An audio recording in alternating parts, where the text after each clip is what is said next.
to be a fucking fly on the wall. Wow. Man. Yeah, that would be nice, wouldn't it? Would be fucking nice. I mean, you never know. I mean, wait for the fucking notification, see what happens, and wait for anything that can and will fucking pop up. Because you never know, Mikey. You never know. I'm just saying. Just saying, man. Like, fucking bad things, man. Bad things. It's a bad thing that's happening. That's a problem. Well, I fucking dude. You want to get started? I mean, there's a list. No, I mean, no. You'll get started all by yourself. I definitely fucking can. I mean, that's for sure. You know, it's definitely a possibility. You know, shit, dude. Well, if they just quit screwing the pooch, and hey, the light is on there. What's up, old school? What's up, Mark Scott? Patrick? How are you guys? Oh boy, yeah, we're getting ready to. Wow, yeah, we're getting ready to do something. A whole lot of something. Yeah. Yeah. Yo, every lap counts. At least that's what they tell me. You know, that's what we hear. That's what Barry said to you. And that's word on the street. I don't know. What's up, Arthur? How you doing there, homie? Holy smokes.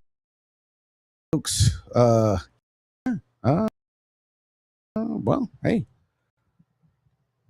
Here you are. On a Sunday noon, chilling.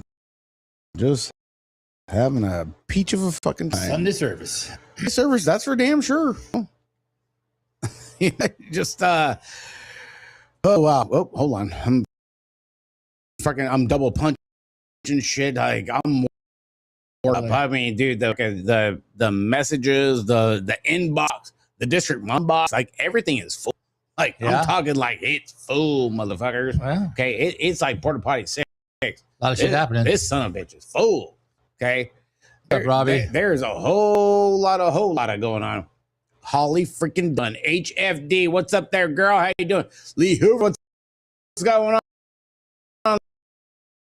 Lee. Clay, how you doing? Oh, apparently that way again. Fucking canceled. Perkins.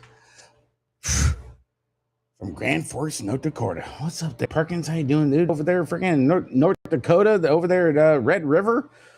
Man, everyone's going freaking, hey, it's like, hey, you got in this hand here, and then you got in this hand here. You know, it all started off in No Holds Barred. They're talking about, less than 100 motos over there at Red River, you know, for the National this weekend. Then we got all the UCI shenanigans happening. Holly, we don't have a goose. I wish we did. Hollywood does. What's up, Donnell? How you doing? Goose. No. I don't want a goose. Sean Collins, big boon. Yeah. Yeah, I don't know, man. There's a whole lot of things. I don't know.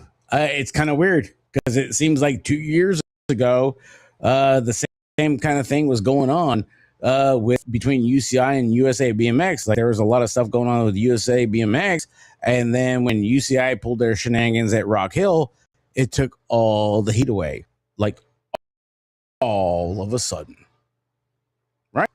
I mean, you were here, I was over there. I was still trying to find my suitcase. Yeah. What's up, Anthony Costa? What up, Oz?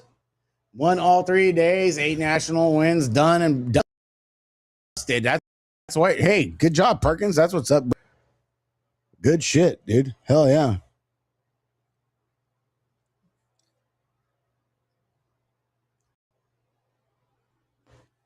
Hey, jalapeno. Yeah, I heard you crashed today, Alana. Oh, man. Dad heading to bed. Me too soon. Got to be second place after last weekend crash. Love you guys. Right on, jalapeno. 10 o'clock.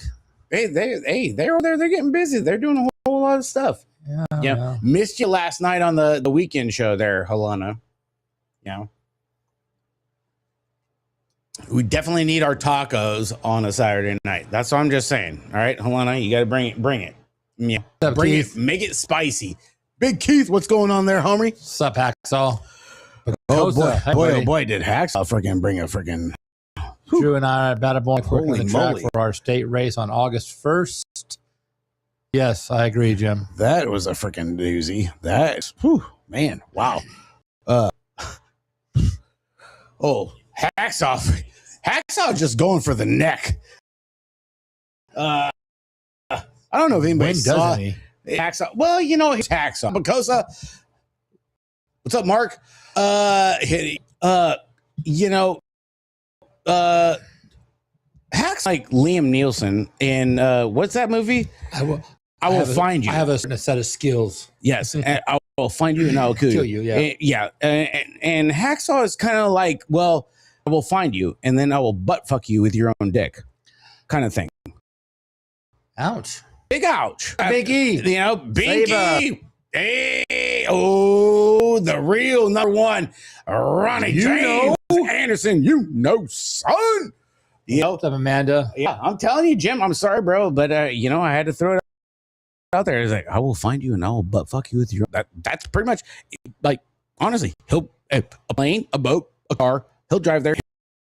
He'll find you and say it to your face and have us. Yeah. Oh, yeah. You know, He'll be and pleasant about that's it. one of the greatest things about the show and having the rowdiest fucking chat room, knowing the fucking podcast history for BMX because nobody else does it. No, nobody else does. You're Nobody right about else that. has the fortitude. You know, that's what I'm fucking saying. You know, Yeah. but so with that said, 2 years removed from Rock Hill, it's a little fucking windy, Mikey. We're just gonna fucking cancel it. We can't fucking make this happen. Are you fucking kidding me? Chat room, blow this shit up. Tag UCI. I don't give a shit because I lost a lot of money at fucking Rock Hill, and I damn sure And a suitcase. and a fucking suitcase with a lot of cool shit. That's probably in Kenya now. God only fucking knows. What the fuck? What? Wind? Like, Well, I mean, it like, depends on how windy it is. I mean, we're talking about the pros, and they're jumping on the big hill or the big jump. fucking Holly Dunn, get Bill Sharp. Are you windy? Like how? I like don't know. how windy? Like Chula Vista windy? Oh. Like you're in the middle of goddamn. You're on Mexico end. Right. Okay, you're getting Right. to Santa Ana. It's like that shit gonna blow you nuts. Is the wind that bad in Australia? To where it's like you might fucking go and cross, and it might not work out. Is it that bad? I don't know. I mean, I'm assuming it must have been, but I don't know for a fact. It was when DMX even thought about canceling. Hey, you didn't, and I appreciate. You know what, Perkins? I actually thought you were at Worlds, dude. I mean, What's up, Birdie? I thought I didn't know you were at Red River. Sean Collins, what's that there, Sean? 500 kilometers an hour. Okay, we don't know the kilometers an hour over here in America. They gave them the 5 meter Yeah. hill, but they did not all agree to ride that. Hmm. Well, okay, now there's a problem. That's fucking crazy. I don't know. You know what? Hey, you know what? Hey, Sean, call into the show, baby. Hit me on the messenger, dude, and I will gladly answer. And we want to hear what's going on over there down under. You know, because a lot of people are pissed. You know, Yeah. And this is the pros. You know, and this is, Exactly, Holly. Famous words from Hollywood. You can't be a pro and a tell pussy. them, Alana, you can't be a pro and a pussy. You know, you can't pet the dog and go play with the cat later. Okay, Something like it's that. one or the other. I'm just saying. 31 miles an hour. Fuck, dude, I got that fucking shit in my like neighborhood. Yeah, oh, Here we go. Sean Collins from It's Just BMX calling in from Australia, baby. Sean, what is up, bro?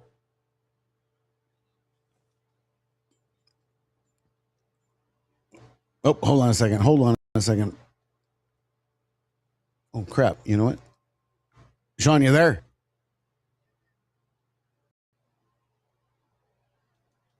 Wait. Oh, hold on.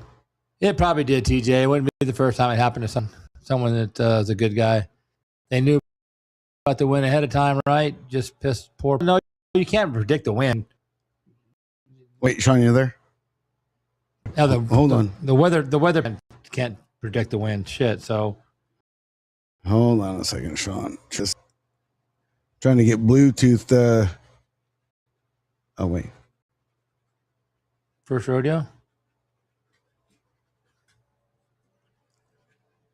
They should have just run the entire program on Friday. Our local Gold Cup qualifier, our riders rode in 45-mile wind plus winds, and Old School kept the gate dropping. Well, yes. We definitely race in more wind than that here, but we're also not jumping 45-foot gaps and going 40 miles an hour at the bottom of the starting hill either. So, not to make any excuses for him. I mean, safety is an issue, but if they gave him the 5-meter hill to run, then they probably should have ran it if they wanted to race.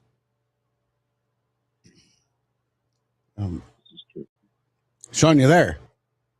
Yeah, man, I'm here. I'm calling in live from the Kenyan International Airport. I'm actually sitting here with Rick Carter's suitcase from Rock Hill. Oh, holy shit, dude! Hey, you know what? I could have my Vans and I'll autograph them for you. I'll send you the QR code there, Sean. All right, cool. Yeah, I would appreciate that. Sean, so for all our viewers, this is Sean Collins from It's Just BMX, checking in from Australia. Sean, how are you doing today there, sir? Yeah, I'm actually doing pretty good. I'm here in Brisbane, Australia, where the world titles are currently being held. It's the first day of challenge practice. I know your boy was just out there checking out the track, Rick. So it'll be interesting to hear from what he has to say. It's still a bit windy here. Definitely not as bad as yesterday. So yeah, it was the real thing there yesterday, my friends. Oh, just was it really? Yeah. Was it really like that bad? Yeah, it was really bad. Like, obviously, you don't understand. We have the conversion of miles and kilometers, but it would have been about 40 miles an hour plus. Oh, really? Yeah, it was hectic. I mean, I've got videos. A lot of people say, "Oh, it's covered by trees." There are a lot of trees.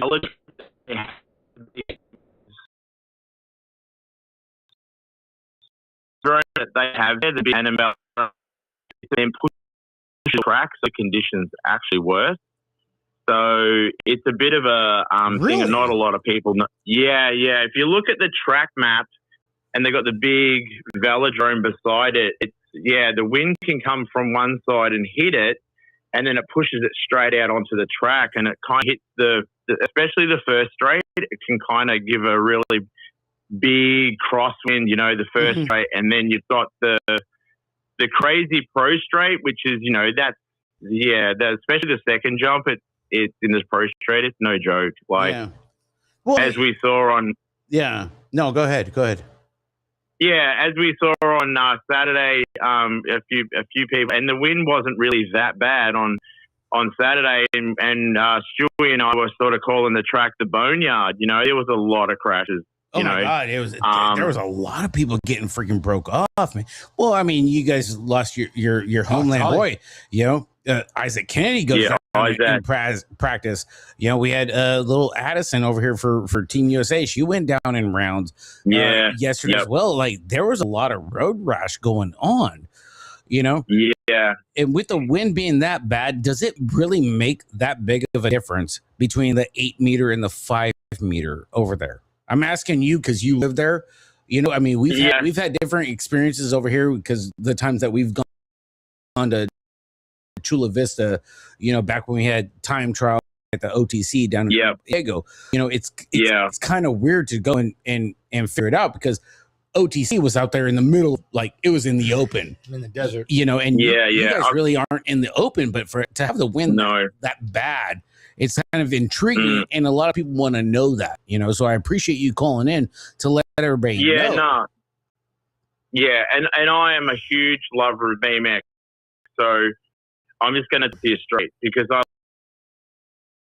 love it 30%, and yeah, to see it go down this way was really, really disappointing. And I guess Rock Hill is still really raw. I mean, I didn't go there either, but I mean, I had friends that the big trek from Australia. Oh yeah, and then I was there, and I remember I lived that one. That one. Yeah, and then I'm friends with KJ Romero, who's from that area, and I remember him saying, like, we have these storms all the time. They roll through, everybody gets safe because of the light, get the okay from the weather bureau or whatever it is, the radar, and then just hit the track again. And they do that all the time down there. They do it with NASCAR and all that sort of stuff. So the thing, and it's the same here. They knew the weather for the whole week. Right. There's the Brisbane airport is not very far from where the track is, and that's ever for the planes landing. And there were still planes flying over, but the thing is, they knew, and I've heard from some of the elite riders that the UCI knew the whole weather, and they knew it was going to be like this on the Sunday. Now, I've read comments, and I agree. They could have done it on the whole thing on the Saturday, just smash it out. I mean, they run 2 World Cups on a weekend, a Saturday one around the Sunday. They could have smashed it out easy, right? Right. Yeah. Riders, and then the riders, they're going through the last chance qualifiers or whatever, they're just, maybe they said some of them, they didn't even push as hard as they knew they could just to safely make it through to the next round, safely save their energy, safely to then have it go on time. Maybe they didn't push the straight to lose it by, hundredths of a second. The potential of being on the podium to getting 7 world or, whatever, like look at, Cameron Wood, 8 of them,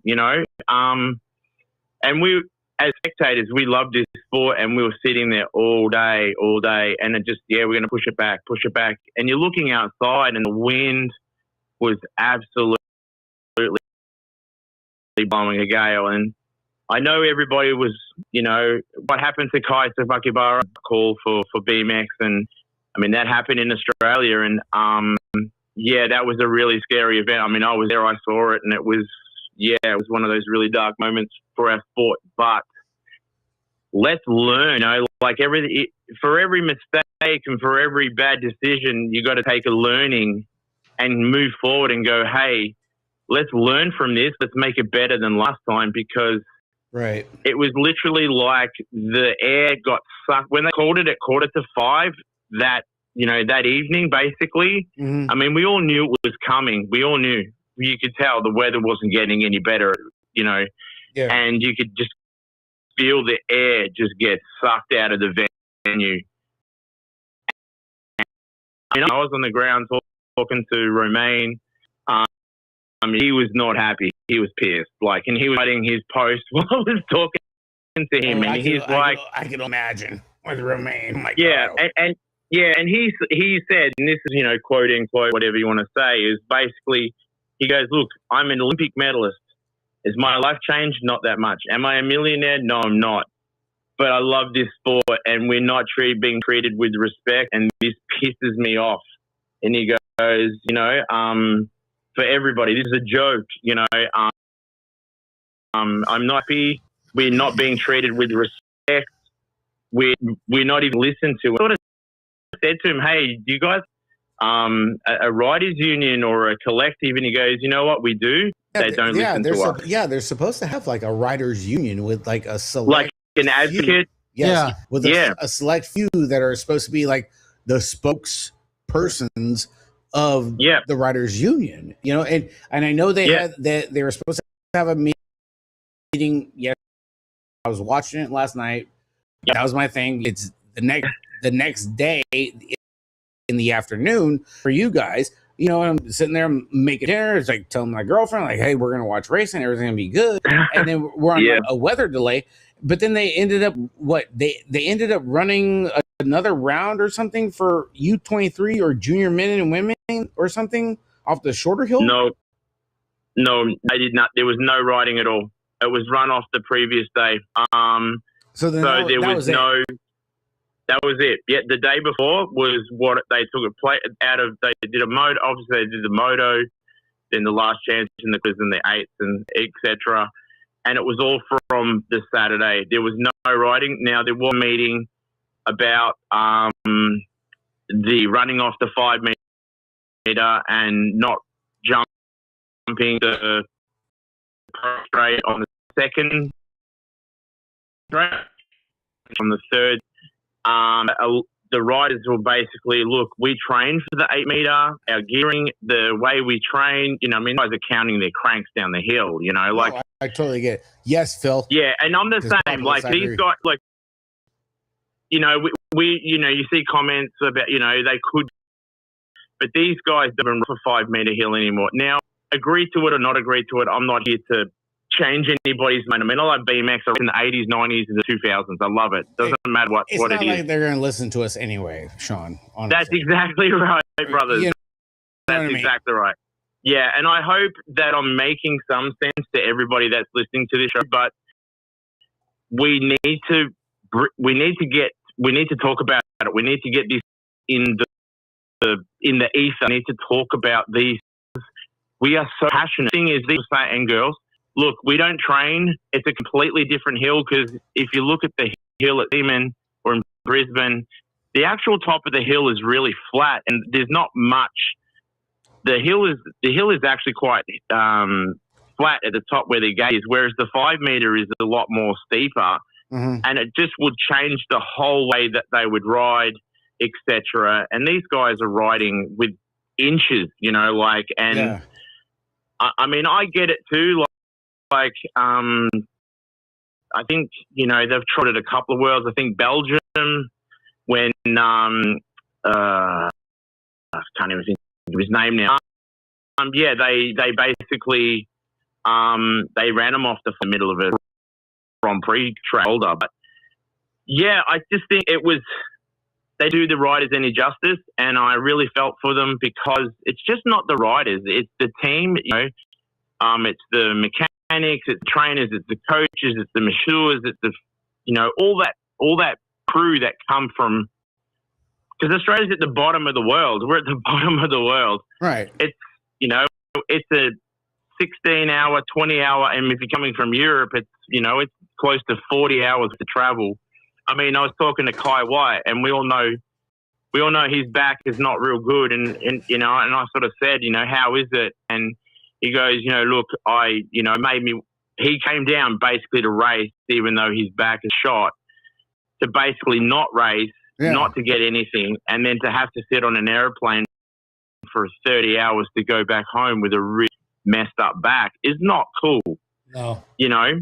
And for the return, you know, I mean, and a lot of people are saying, look, those guys, now this is where I guess this is where it gets political, you know. So a lot of people are saying the athletes themselves should have not got on the podium, shouldn't have taken the medal, shouldn't have taken the jersey, etc. Now, we all know if they did that, that would be the end of their career. That would be the end. Those people would never get selected for their country ever again, because it's a political game. It's not about the rider anymore. It's about the political, the Olympic points, etc.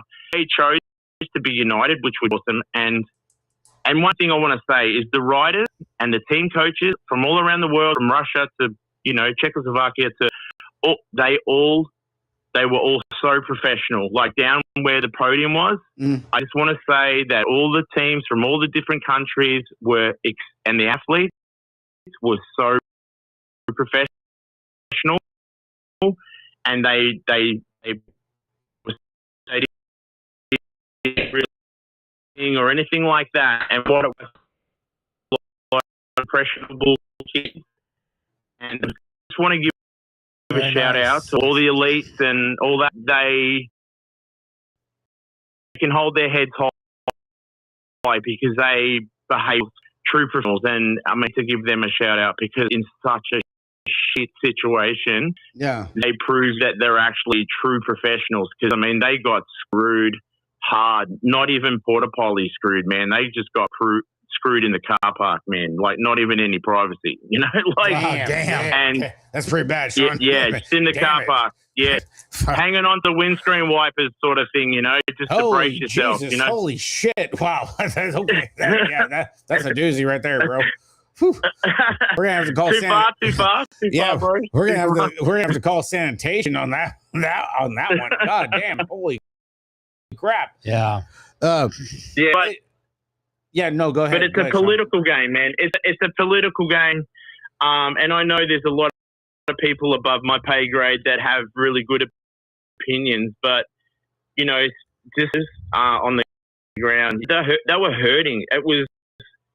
It was really, they were disappointed, upset, depressed. Like, it was a menagerie of emotions, and just they felt cheated. And to say that the president came and told them that this was what's going to happen, a bit like Rock Hill, you know, he just made the decision without any real consultation. He just, that this is what we're doing, and that's it. Yeah.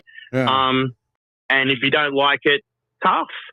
And we're going to award them, and away we go. And with 2026, we've got to be better than this, you know? Well, I mean, it just happened in 2024. Like, it literally, like, 2 years removed. Like, and here we are with the same thing. It's like, oh, lightning. Oh, there's rain. There's this. It's just like you know what, dude? Like, you know what the weather's going to look like. You have a whole week. You know, you could start the next day earlier and be like, hey, we're canceling today, and we're going to start early tomorrow morning, 2 hours earlier. Just like they do it every national. They get rain on a Saturday. They do it start early Sunday morning. You know, and you can go and have it like that, and go and be freaking productive and let the races go. You know, but then you're going to go off of times, like race times, not qualifying times. Yeah, you know? Exactly. And that's where it's just like, well, you know what? Somebody could have been a hell of a lot faster. Like, they were racing, and they got bunched up, and they got throttled. Saving there the next round. 100%. We all know how we play it, even, you know. But the thing is, too, is we need BMX people running BMX. Skyway Nick? Yeah. Yeah. And I just want to know, you know, like from people in comments. I mean, obviously there is a lot of opinions, and I think we need to have that conversation. But you know, what do we do? Like, you know, does BMX need to have the UCI? I don't think it does the sport any good. I mean, you guys hung on for a while there over in America. You know, we tried. You guys are the shining light. Like I've raced there twice now. You know, and to do that, and you guys make BMX. It's such a good experience to be over there and do it how it's supposed to be done. I mean, I know it's still problem. Bring back the time trial. If something happens, time trials will always be a thing. It was fun to watch. They play your own music. Play your own music. You know, pick a song and race the song. And you say, like yesterday, you go, okay, cool. So Rick, fastest qualifier, you get the brother. Go. Baby, you know what I mean? Yeah. I'm getting a jersey. I don't know why they have to begin with. Yeah, I think it just, you know, that old thing. It's all about TV time, my brother. Yeah. Probably. Yeah. Yeah. Because I mean, I heard a rumor. I don't know how true it is, but actually the UCI, because everybody's talking, it's about the TV and all this sort of stuff. The TV weren't interested, man. Like on the news and that up here, it was barely even mentioned. You wouldn't even known the world titles were on here in this city. But really, it was actually really sad to see. But also, I heard that the UCI paid or whoever paid for the TV to actually do it, not the opposite way around. Uh-huh. So it was never about about them losing, about them to actually do it for us. So that's kind of a bit, how you going? Because this sport, am I right or am I right? This is the most spectacular sport ever. Guys racing at, is it 50 miles per hour downhill, no suspension, 20-inch bike, jumping feet to 40 feet with 7 other crazy people. I mean, come on, 1 lap, that's it. Just there's nothing else like it, and that's why I'm 55 and still frothing on it. You know what I mean? Like, Yes, still stoked. Yeah. But It's really wild. I don't know, Sean. Has anybody seen freaking? Has Kalen Young been around? Has there been a Kalen a sighting yet? Because after what happened at Rock Hill, I could only imagine, especially with it being his hometown, I could only imagine how it is right now. Like I guarantee the cunt word's been dropped 100 times. So shout out to KY, good friend. Obviously he's a friend of the show. I was chatting to him on Saturday, and he was chilling. He was hanging out. He was talking to everybody. He's really stoked on BMX. I don't know. I just saw him, and he was like super happy, and had his wife with him, and he's always been kind to me, always up for a laugh, and he loves our podcast. So I mean, that's a massive endorsement for us. But right, me and Stu, but hell yes. and I know how passionate he is here, and what went down in Rock Hill. I think a lot of people perceive that as Kalen just being Kalen, but Kalen loves our sport. Like, he loves it, and he was feeling. He was basically feel for all the mums and dads that have saved and worked hard and did extra shifts at the factory or drove an extra shift in the truck to get their kid to Rock Hill. They sacrificed so much stuff to then go, no, man, that's done. Because, I mean, it would be a $10,000, like from Australia, I'm sure it would have cost about $10,000 or more to go to Rock Hill, after accommodation, entries, jerseys, etc.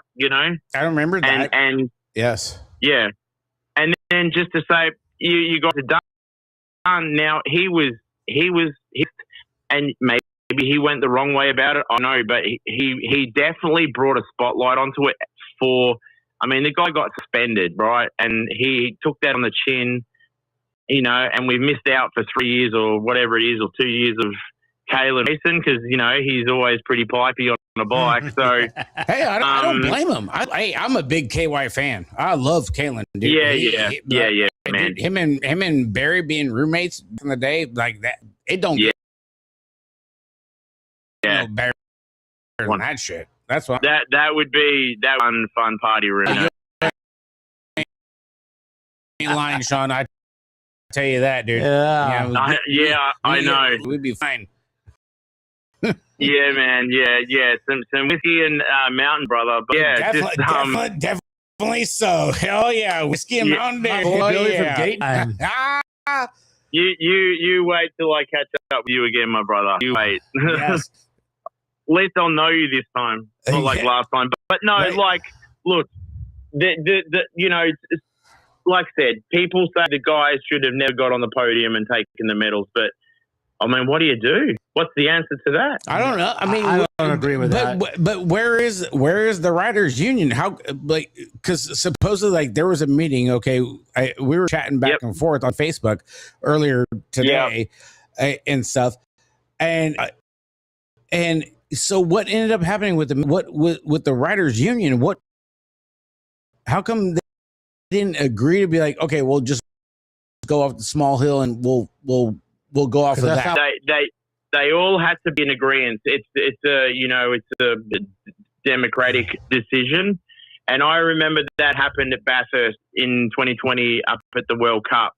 I mean, that was that up there was a really dark weekend for a lot of different reasons, and it was that I'd never seen weather like that. It was just unprecedented, and what happened to Kai is just it still hurt. the thing is, it was really bad yesterday. Like, people say, the wind wasn't that bad. It was crazy. Now I've got video. I'll send them through to you later, Rick, if you want. I've got some video. I just filmed the weather. Like, I was just like, chairs were blown over. Like, umbrellas went. Marquees where they were making coffees and stuff. It was trying to rip them off the balcony. The wind was really bad. Like, no, I get it. I can understand it, and I'm all for it. And you just, where's the plan B, right? Just in case of weather. Where's the plan B? How come there's no out? Okay, hey, you know what? We're gonna reverb and we're gonna catch up tomorrow morning. Yeah. Or whatever. But the thing is too is like we all pay to go in, right? So we were all there all day. I was at the track from about 9 o'clock, 9:30. So I had to pay for parking. I had to pay to get into the event. I had grandstand park, pass, which I didn't get to use. There's $100 plus all the food, etc. I mean, people pay, all their kids. They might have been sitting in the grandstand with 4 kids. Yep. So you can only imagine how much that costs, right? Well, so everybody's sitting there. That's a big cost. Everybody around the world is hurting economically, financially. So it's not like we've got deep pockets. No, I know. Hey, we broke, bro. Yeah, like we BMX broke. Yeah, that's it, man. 100%. Gmo's saying that he talked to a lot of pros. Some of them, so they may be done racing after this fiasco. Yep, yeah. I that was a common thread. Now I think some of that is for it's the shock factor. Right. And they might sit on the plane and maybe think about it. I mean, even like Kai White was saying, this is it. I'm just over this stuff and blah blah blah. And I said, oh man, you should come down. At least come to the World Cup in 2028 at Stu's home track. He goes, that'd be great to catch up with you again. He goes, but it's the last World Cup before the Olympics, so you might not get a lot of guys coming down because of injury or whatever. Right. So just in case. But that's the thing. Like, they could have done it on the Saturday. At the end of the day, they knew the weather on Sunday. Saturday was so much better. They should have just run it.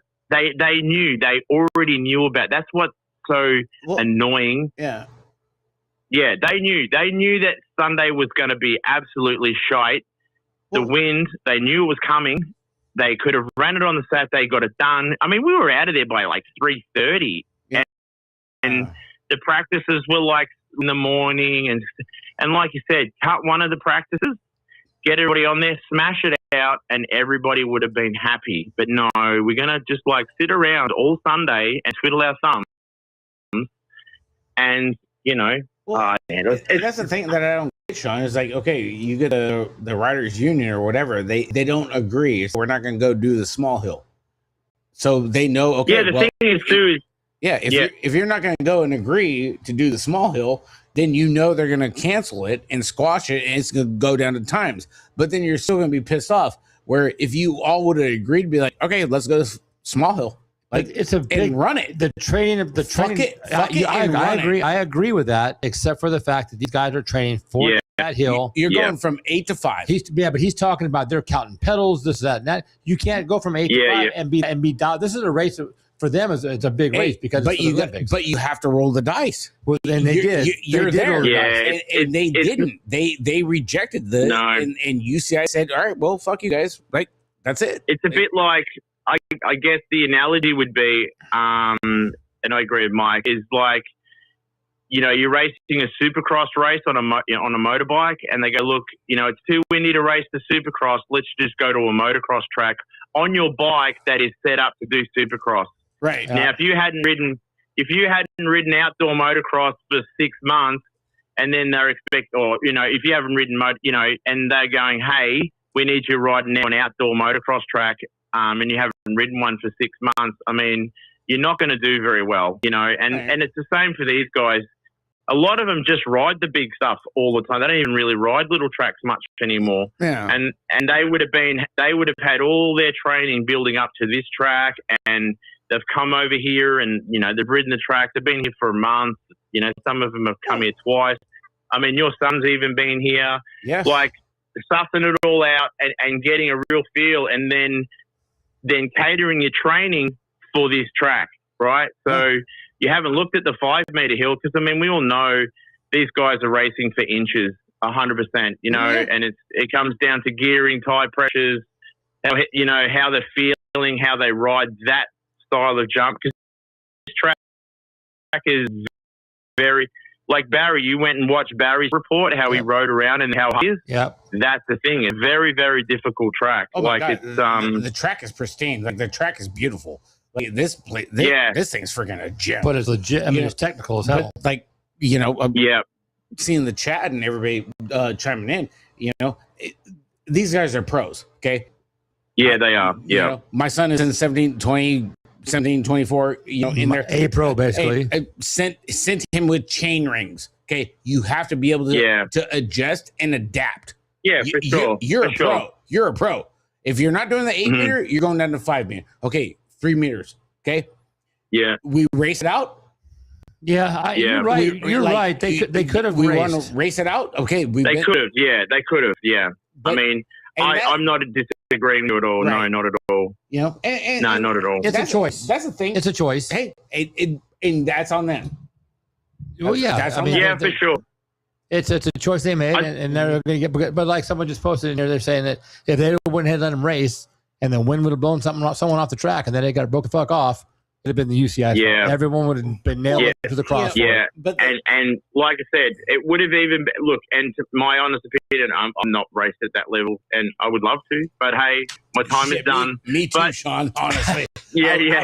I would love to know what it feels like to send that shit. Honestly, I really. Yeah, would. man, you ride all right. Don't you worry about that, my friend. But the thing is, I think the passion that everybody's having about this subject shows me that the sport is healthy, because we're all caring about what's happening. But when the weather was fine, like on the Saturday, there were some big crashes. Now, if they rode the amateur side, I'm pretty sure there still would have been some pretty crazy crashes, because the weather was next level. Like I said, it was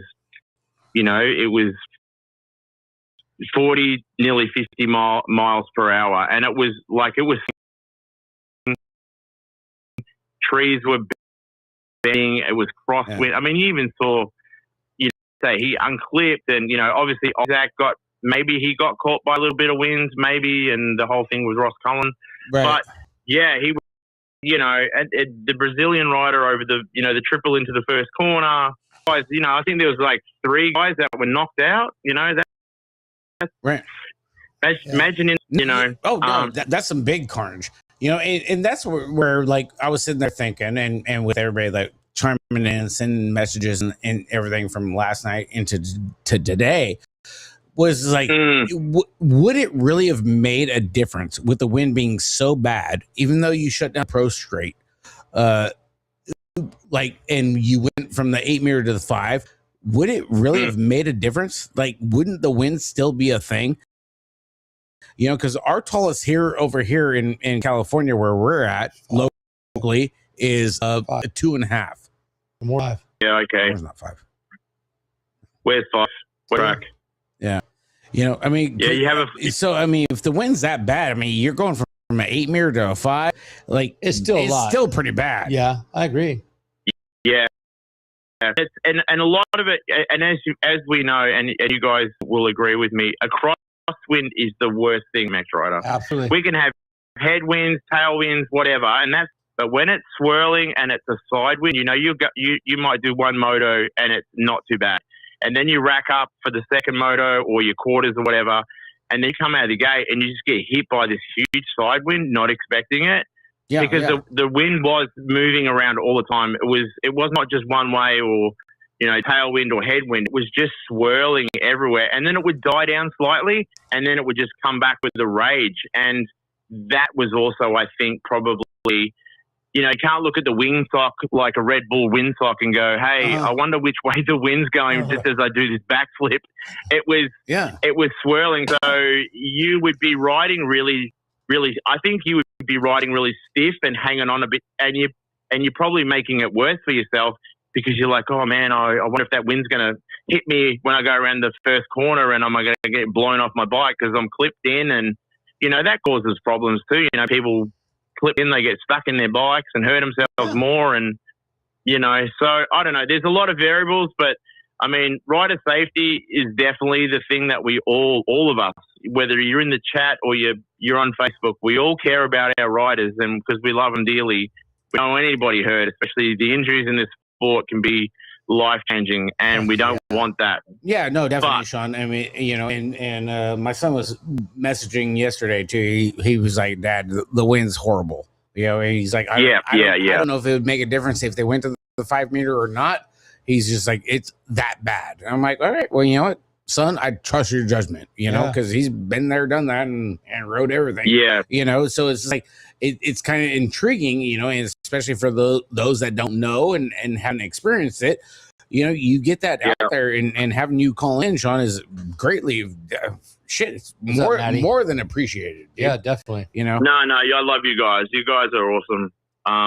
But I just hope that some people out there, I mean, not everybody agrees with everybody, and I'm okay with that. You know, everybody's allowed to have a difference of opinion, and what I say people might not agree with it, and I'm okay with that. But I'm just telling you from where I was sitting, and I was there all day, and then talking to a lot of the pros after, which I'm lucky enough to be able to do that. And, you know, it's even like some of the parents that they travel from Europe just to come and watch their kids race. Uh-huh. And they're like, well, we flew all that way for basically nothing, you know. And, you know, everybody's like, you know, that's not that bad. But it is, man. It's a lot of money. It's a long way. You know? It's horrible, because I remember I did a pop-up show in the parking lot at Rock Hill when it happened. You know, and there was a handful of people, especially from Australia over there, from your hometown, that we like talking with parents and rent-a-cars, and everybody's loading up, and like we're in the middle of it, and it's like it cost us 10,000 Australian dollars to come out here, and we are walking away with nothing. And you've when that hits, because I know, like, hey, I'm that guy. I'm a blue-collared freaking dad, you know. Yeah. When that hits, it's just like you feel for him. I mean, it don't matter what you got or how you finish or how fast you're. It's just like, you know, when it comes into the money and your livelihood, man, and it's just like, fuck. Right. And a lot of families sacrifice so much for BMX, you know, whether it's a national, going to Grands, going to the Worlds, whatever, you know. Sir. People sacrifice. We do, because we love it. And a lot of the times we don't care how much we go into the hole, because we love the sport. But when you don't get a fair crack or a go at it, like Rock Hill and like yesterday, something needs to be done, and done seriously, because even though a lot of these guys, you know, federation sponsored and all, there's still guys that are still funding themselves and still working. Right. Like a lot of the Australian riders, you know, like the guys in under 23, the guys and girls, a lot of them are working full-time jobs or going to university. They're not like on a national team, say like the Dutch, and they fly around the world, you know, and all that. I mean, I'm sure there was people that are on the US team that were over here that also are the same. They're going to school, you know, college, working. They're not living on the. Oh no. Yeah, they're not living on USA, you know, USA Cycling's dime. They're really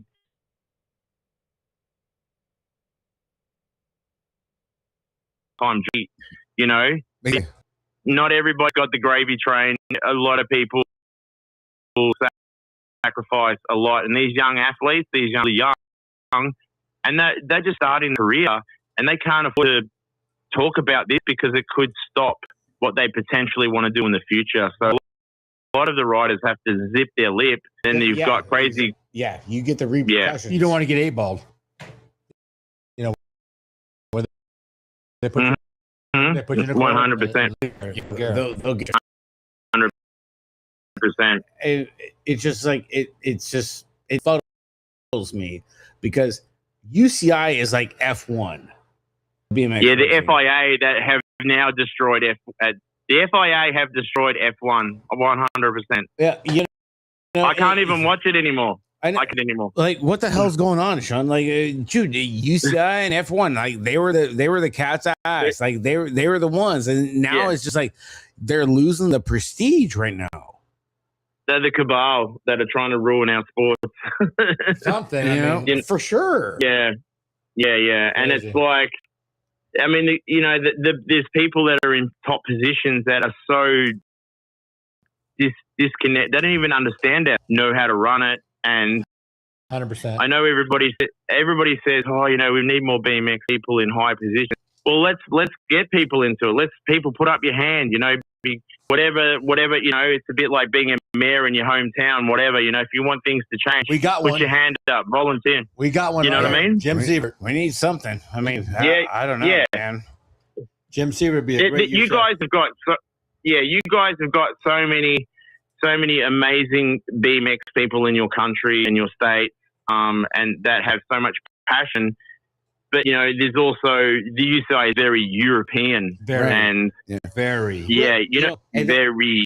Yes. No, but the funny thing is, Sean, with like I tell you and Stewie is like you talk about with what's going on over there in Australia with you guys and how you feel with like how USA BMX and this, that, and the other, and talking about we look at it in a whole different perspective. Right. They love it. We look I know, we look at you guys and it's like, God damn, a fucking Australia's fucking killing it, dude. Like, God damn, dude. 100%. Like the grass is always greener on the other side. That's how it was when we did the mixed open show at Grand's with Justin Tompkins. Yep. A couple months ago, back in November. It was like, shit. Like, dude, it's a whole different ball game, baby. Buckle up. And it's like, oh shit.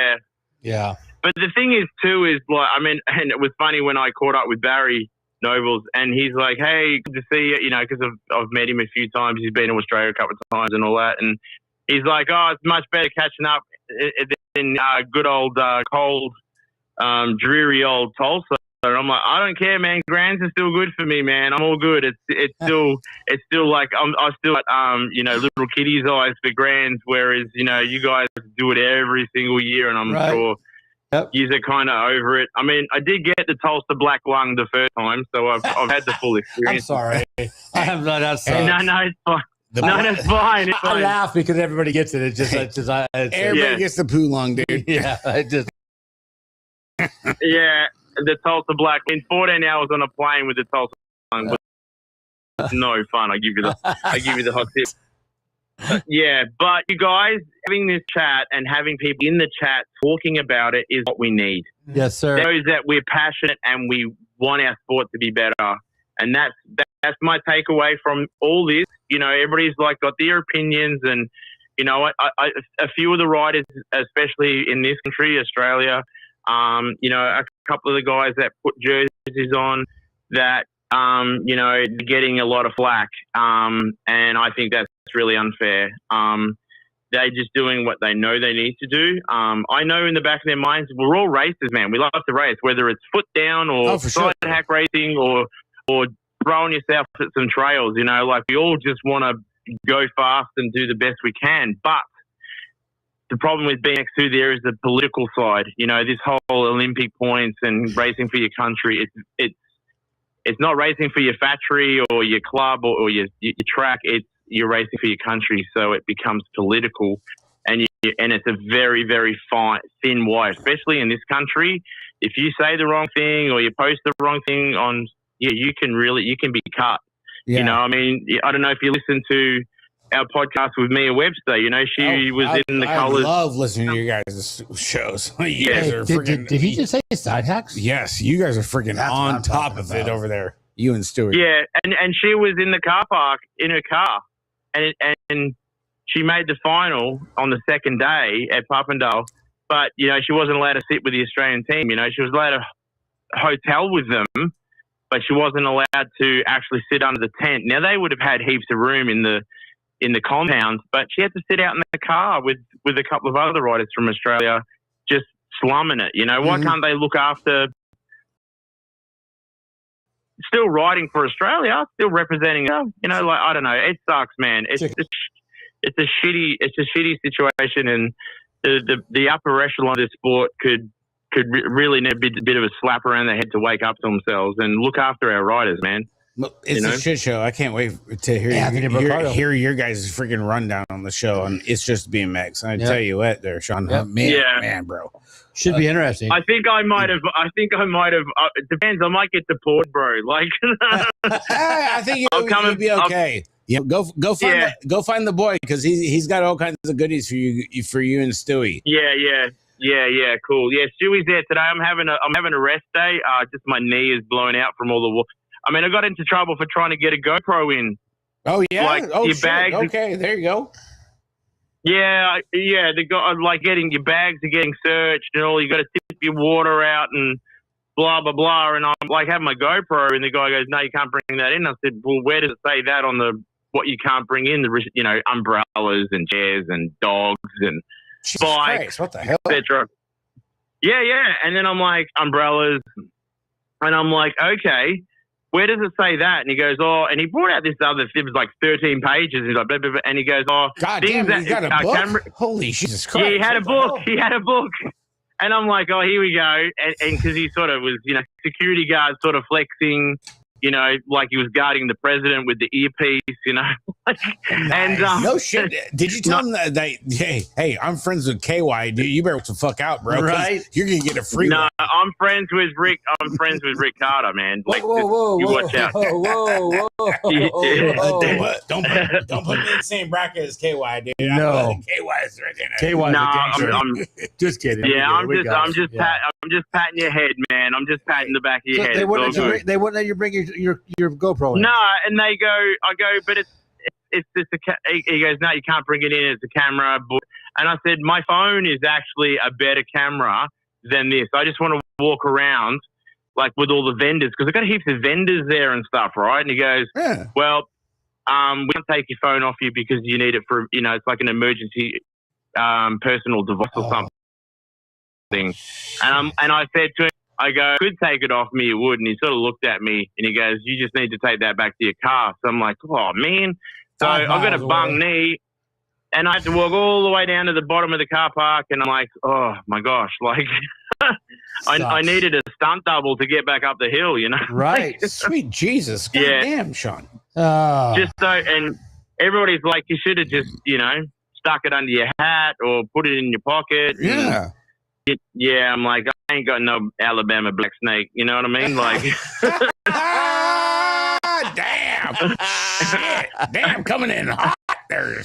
Hey, good what's up, baby. That was a PG show. Good Lord. Well, it's after 9 o'clock. You're right. It is. Or it's before 9 for that matter. Hey, there's nothing. Hey, depends. I was just talking about wildlife and the bayou, man. Like there was nothing. But you know what? Anything goes on this. Anything goes on this fucking show. You know that. I'm just kidding. Ask Justin Tompkins. I know. I'm hitting the ball back over the net, my brother. Don't worry. It's freaking great. I love it. That's so good. We all know he's got an Alabama black snake. I'll give you the hot tip, eh? Woohoo! Yeah, we know. He's over there visiting his ex right now as we speak. Oh yeah, they can exchange baby stories, man. Like I heard the child support's in the mail. Yeah, that's it, man. Like Gmo said, actually, everybody in BMX has dedicated themselves to their life to BMX. If you're in the sport and you've been in it, you are committed. Everything about what you do, what you spend your money on, and all around freaking BMX. The way we speak, what we wear, where we spend our time, who we hang out with, and what we do with our spare time. Yep. So it's not a sport to us, man. It's a lifestyle, and we're very protective of it. And I find that even in the podcast world and shows, like once you win over the community, because we're very particular who can talk about us, and once you sort of gain that trust, then you're okay. Right. As they say in Australia, once you pass the pub test, good. So that sounds about right. No bullshit. Once you find out that you're legit, you're not bullshitting. Yep. I suppose turn up to the bar if you're talking that I'm this and that. You're gonna fuck about and find out sort of thing, you know? Yeah, fuck around and find out. Exactly, Sean. That's what I'm talking about. You know, and you know what? And the show that you and 100%. Stewie did a little bit back, you know, with talking with Jace Cunning, that was the most legit show, I think. And I listen to all your shows, but that was the best show that I think I've ever, if in the 6 years that we've done the show. Oh, really? Wow. Thank you. That was the best show that I've ever fucking heard of. I mean, that's going to be against coffee chatter and all that shit. Like, you freaking killed it with Jace, and I'm a big fan of Jace and Archer's Warner. You know, because I mean, he is on the same team, the J&R team with my son Ricky. Yeah, you know? 100%. Yeah, but that was so legit, talking about Crankworks and mountain bike and racing and training and the clubs and how everything goes. I'm telling you, like, you couldn't cross the T's and dot the I's any better than that fucking show that you guys did. My brother, you may not realize that, but he don't talk well about too many podcasts, bro. That's huge. No, I'm taking that to the bank for sure. Good, I'm putting that in the safe, and I appreciate it. And we do work hard, but everybody has a story, and we need to respect those stories, but we also need to get them out there, because we have been told so many times in these last few days how much, like you, Rick, saying how much they love what we do. And every podcast is different because everybody's different. We can't just have 15 questions that we ask everybody. Right. You know, we just go, okay, we do a little bit of research if we don't know who they are, but then mostly we know most of them anyway, but we just let them talk, you know, like tell their story. That's the best part. Yeah. That is the best part, Sean. Honestly, it really is. And it puts you in the saddle and you feel like you are a part of it. Listening to your shows with all everybody you guys have interviewing. You know, it's the same thing with Justin over there at All Things BMX. You know? Yeah, man. Those guys are so good. You guys really do a freaking fantastic job. Thank you. You're different than us, because usually we just sit and talk shit. But you guys, you know, that's what we do. Nah, but the thing is with you guys, it's a different view of like how BMX is at the not the lower level, because I don't know the root. Yeah, like the real level. Like, and you know, you talking about commentating, Rick, and I mean, commentating is like podcasting. You're telling a story every moto. You are literally every race. You're telling a story to the people that are watching and maybe watching or listening. So you are literally a storyteller every time the gate drops, because what you see in front of you, you have to tell the story straight away. So that's where your talent is, because that is one of the hardest things to do. I commentate for a charity event once a year, and there's only 2 riders on the track, and I find that it blows me out. Like, I'm done by the end. And he knows both of them. Yeah, we've had a couple of internationals, but and I mean, I do talk way too much, but that's another story for another time. But no, it's perfect. Sean, honestly, it really is, dude. Thank you, man. Like that, yeah, man. I mean, like Stewie says, you know, we just 2 humble guys that just want to, you know, tell everybody how awesome BMX is, and tell the riders. Like, everybody knows who they are on the track. You know, you can look at that guy, you know, who. You know, Jace Cunning is on the track, and you know how he rides, because he's a phenomenal rider. And we know him as a coach, but as a person, not everybody knows him. And he's even radder as a person. You know, he has so much passion. For someone so young, 27 or whatever, he's got more energy than the 3 of us together. Oh, yeah. No, you know what I mean? Sure. I remember him being here in the States, you know, like talking about when he was here for the Grands and how he was living off the couches and everything. It's like, I remember him being here, you know, and following him. And I still follow him. And like, I'm a big fan. Yeah. And it's just like, he has a great freaking story. And to look at where he is now, it's unbelievable. You know, it's so big. I mean, big shout to Jace Cunning. You know, and dude, not too many BMXers go to Crankworks, bro. Yeah, you're right. No, and he's been there. Yes, he's been there. Shit. And look at Sabina. He's you know, she won the under 23s at Papendal, and she's won the world pump track championship, and you know, doing downhill. And we had her on this when she was phenomenal. Yes, you have. I mean, and we were her first English speaking podcast. I couldn't believe it. Like, why isn't people talking to this girl? She's an amazing bike rider. Why isn't anybody? Hey, because she was fun. She was a lot of fun. She spoke amazing English. Yeah. Loves riding a bike, doesn't matter what it is. And we got to meet her, like, finally, like, you know, and obviously we caught up with Eddie, and, you know, most people we know, but yeah, but no, I appreciate that, man. And you know, and the icing on the cake was Jace's mum, Tracy. Uh-huh. She messaged, she shared it, she told us that she loved it. And when someone's mum says that they approve of what you've said about their kids, you know, you're all good. You know, like you've passed the pub test. Yeah, absolutely. Yeah. Hey, absolutely. Well, you tell Tracy freaking that the podcast was popping over here in the United States here with us. Yeah. I mean, Awesome. we're proud of what we can do, and we've got so much more planned. But we just want to stay humble to our roots and just make it about the riders, man. That's our thing. We just want to make it about the riders. So for the listeners, what day? When do you do your podcast? It's when Stewie's free, because Stewie has a really intensive job. Like, okay. he's got a really he's really good at what he does. I mean, he works in a pretty intense job within construction and stuff like that, big projects, like some in mining and stuff like that, with electrical contractors and stuff like that. And he's punching out some big numbers on work days. He plays chess while he's working, like online. He might be playing four games at the same time with people all around the world. And I'm like, wow. Stewie, he doesn't, not many people know that about him, and now I've just told everybody, but he's a very, very switched on guy, and I love him like a brother. Like, literally, he says to me that I'm the uncle of his kids. So hey, like, I know that feeling, brother. Oh, that's and how good is it? It's awesome. How good is it? And awesome. and just so when, man, can you do one tonight or tomorrow? I'm like, yeah, lock it in. So we just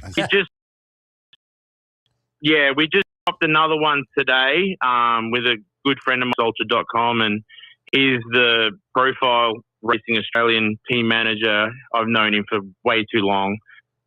He's raced every single world here in Australia since like 1989, which was in Brisbane, and to the current one now. So what are we talking, like 30, 35 years? Wow. Damn, that's amazing. And he has consistently, he's not stopped racing. He's raced for over 40 years. He's 55 now, and he has not stopped. He's had no break. So go listen to it. It's a really good episode.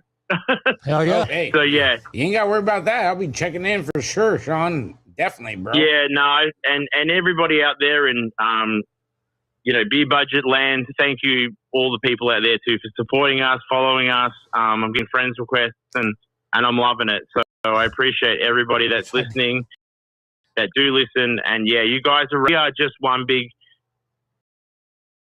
I mean, BMX is the bastard child of cycling. Yep, 100% it is. Pretty much. Yeah. Pretty much. And it's the perfect... Go ahead. Go ahead. It's the perfect sport for show-offs. Hell yeah. I mean, that's why we have freestyle, right? Yeah. If you got a good pair of shoes and a mini truck, you're good. You're dialed. Oh, the mini trucks, man. Oh my gosh. Yeah. Everybody who goes on, not everybody, but probably all the people that go on the big time, either road bike or mountain bike or whatever, they start right fucking here. That's right here. That's what's up. Look at Chris Blevins. Jerry McGrath. Yeah, man. All the big dudes. Yeah, they all started right here.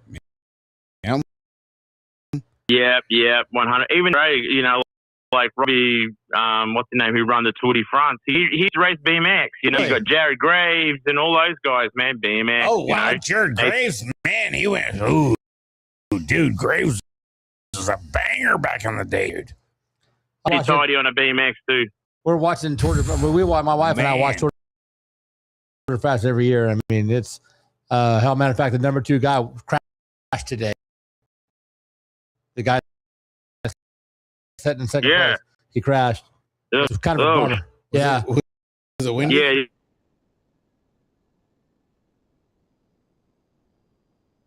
Second, 2. Oh, yeah. Oh, no, I was at work. Behind Jay.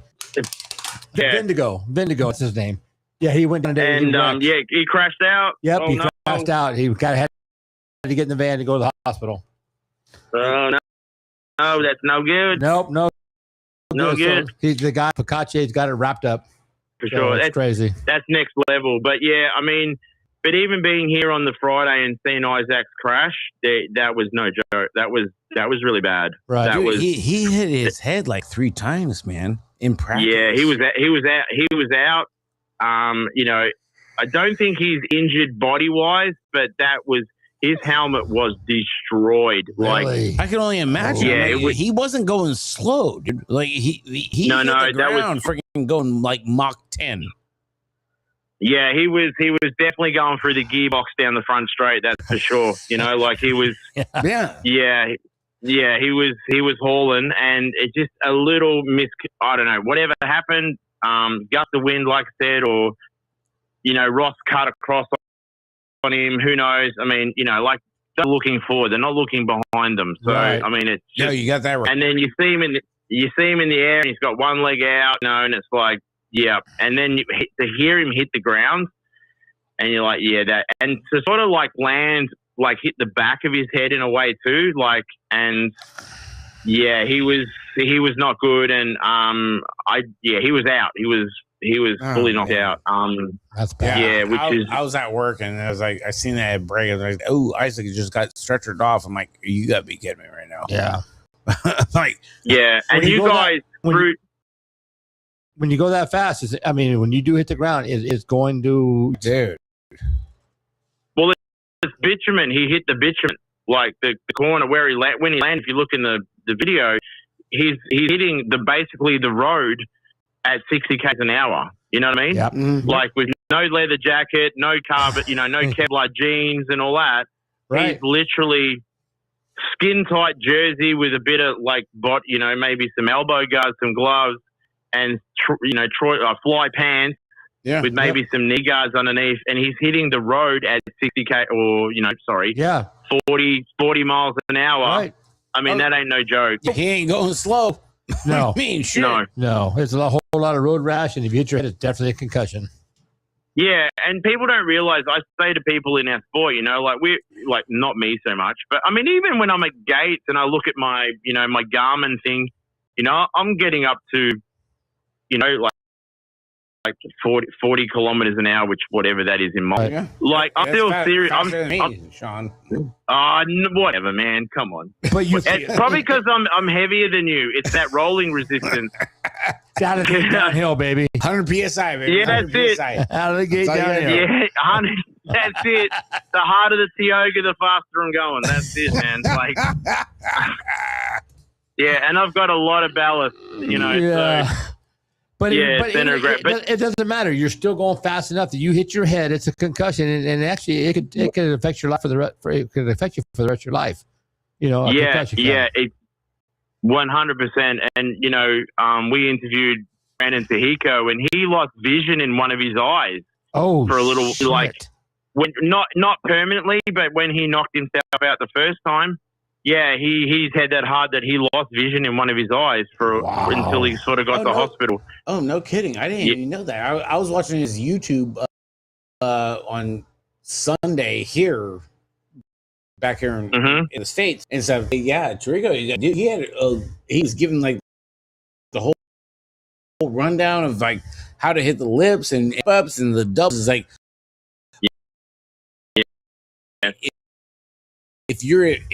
if you're in this age group, it's better to pump and then clinic on his page. That's awesome. I'm sitting there thinking, I'm like, damn, bro, like you are good, dog. Yeah, we did a podcast with him too, brother. Get into that one too. Yeah, no, he's got a good story. He's got a good story, man. He's got a very, very good. And I've known him since he was like 8 years old, and he's a beautiful family, from New Zealand, a bit further across from us, but.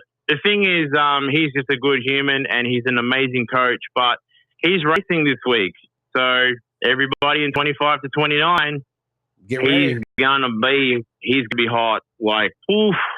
I mean, you know, he was the top of the heap, man. In Supercross racing, and you know, here in Australia, he was #1 elite pro, and you know, top 4 in junior elite, etc. Top time qualifier. You know, hey, he had, but just couldn't just get there. You know, injuries and just couldn't get the qualifications. The whole political side of it, man. The whole political bullshit. Do we really get it? Do we really get it? I mean, do we want to get it? I think it's got to. We got to look. We understand it, but I don't think the new people understand it. You know. That's bang. You know what's up, Bill Prince? Yeah, we got Sean Collins calling in from Australia from World. Yeah.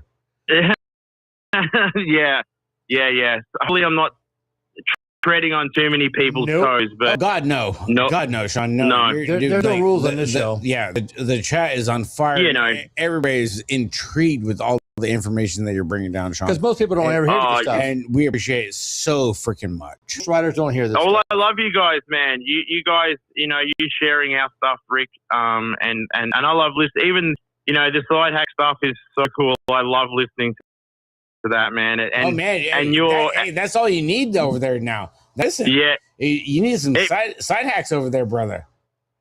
Yeah, there is side hack racing here. There's, you know, like some of the they have a retro state titles and stuff, and some of them are beautifully tuned out. But your stuff that you're making over there is like, it's artwork. The welding and the tubing looks so good. Like, so hats off to you, my friend. That's all this guy over here, the Mad Welder there. I know. And yeah, he builds some absolute beautiful bikes. He just eats Cheerios, drinks coffee, and he's all freaking wound up on freaking truck stop coffee and starts welding shit. Like it's crazy. Yeah. You can't stop this guy. It's insane. I wish it wasn't so expensive. I'd love to send you one, but it's so hard to get them. Yeah, no, that's all good. But wait till I can catch up and we can figure it out. We can have some fun. But no, that'd be great. But you guys do, and you know, hack racing is. I mean, when I used to watch the Grands, like on TV down here, we just froth over it. It's so much fun, and then seeing it live at Grands, you know, and then I was bummed, you know, they didn't have it when I was there. Right. They had to go out to. Where did we have? What track was that? It was Sandy, whatever. I can't remember. Sand Springs. Sand Springs. Yeah. I mean, but we all went out there and watched it, though. You know. Oh yeah. So. Yeah. It was like 32 degrees when we were racing out there. Oh shit! Did you hot? The week of Grand. Yeah. Sure. It was like, it was hella cold. Hey, shit, it was blistering. That's a great time. Side. All you needed is whiskey and Mountain Dew, my brother. That kept you warm. A lot of people. That is the go-to thing, right? I rubs off on a lot of people in Australia having whiskey and Mountain Dew. That's all I'm saying. Yeah, man. We're going to make that the Rick Carter signature drink. You know, like when you make big. We're going to be at a restaurant and I'll have a Rick Carter. Oh, cool, man. Oh, yes. Hey, hell yeah. I'll have a Rick Carter. Yeah. It'll be a short drink, though. That baby. It'll be a short drink. Yeah, but it's thick. Yeah, right? But it's thick. Yeah, that's it.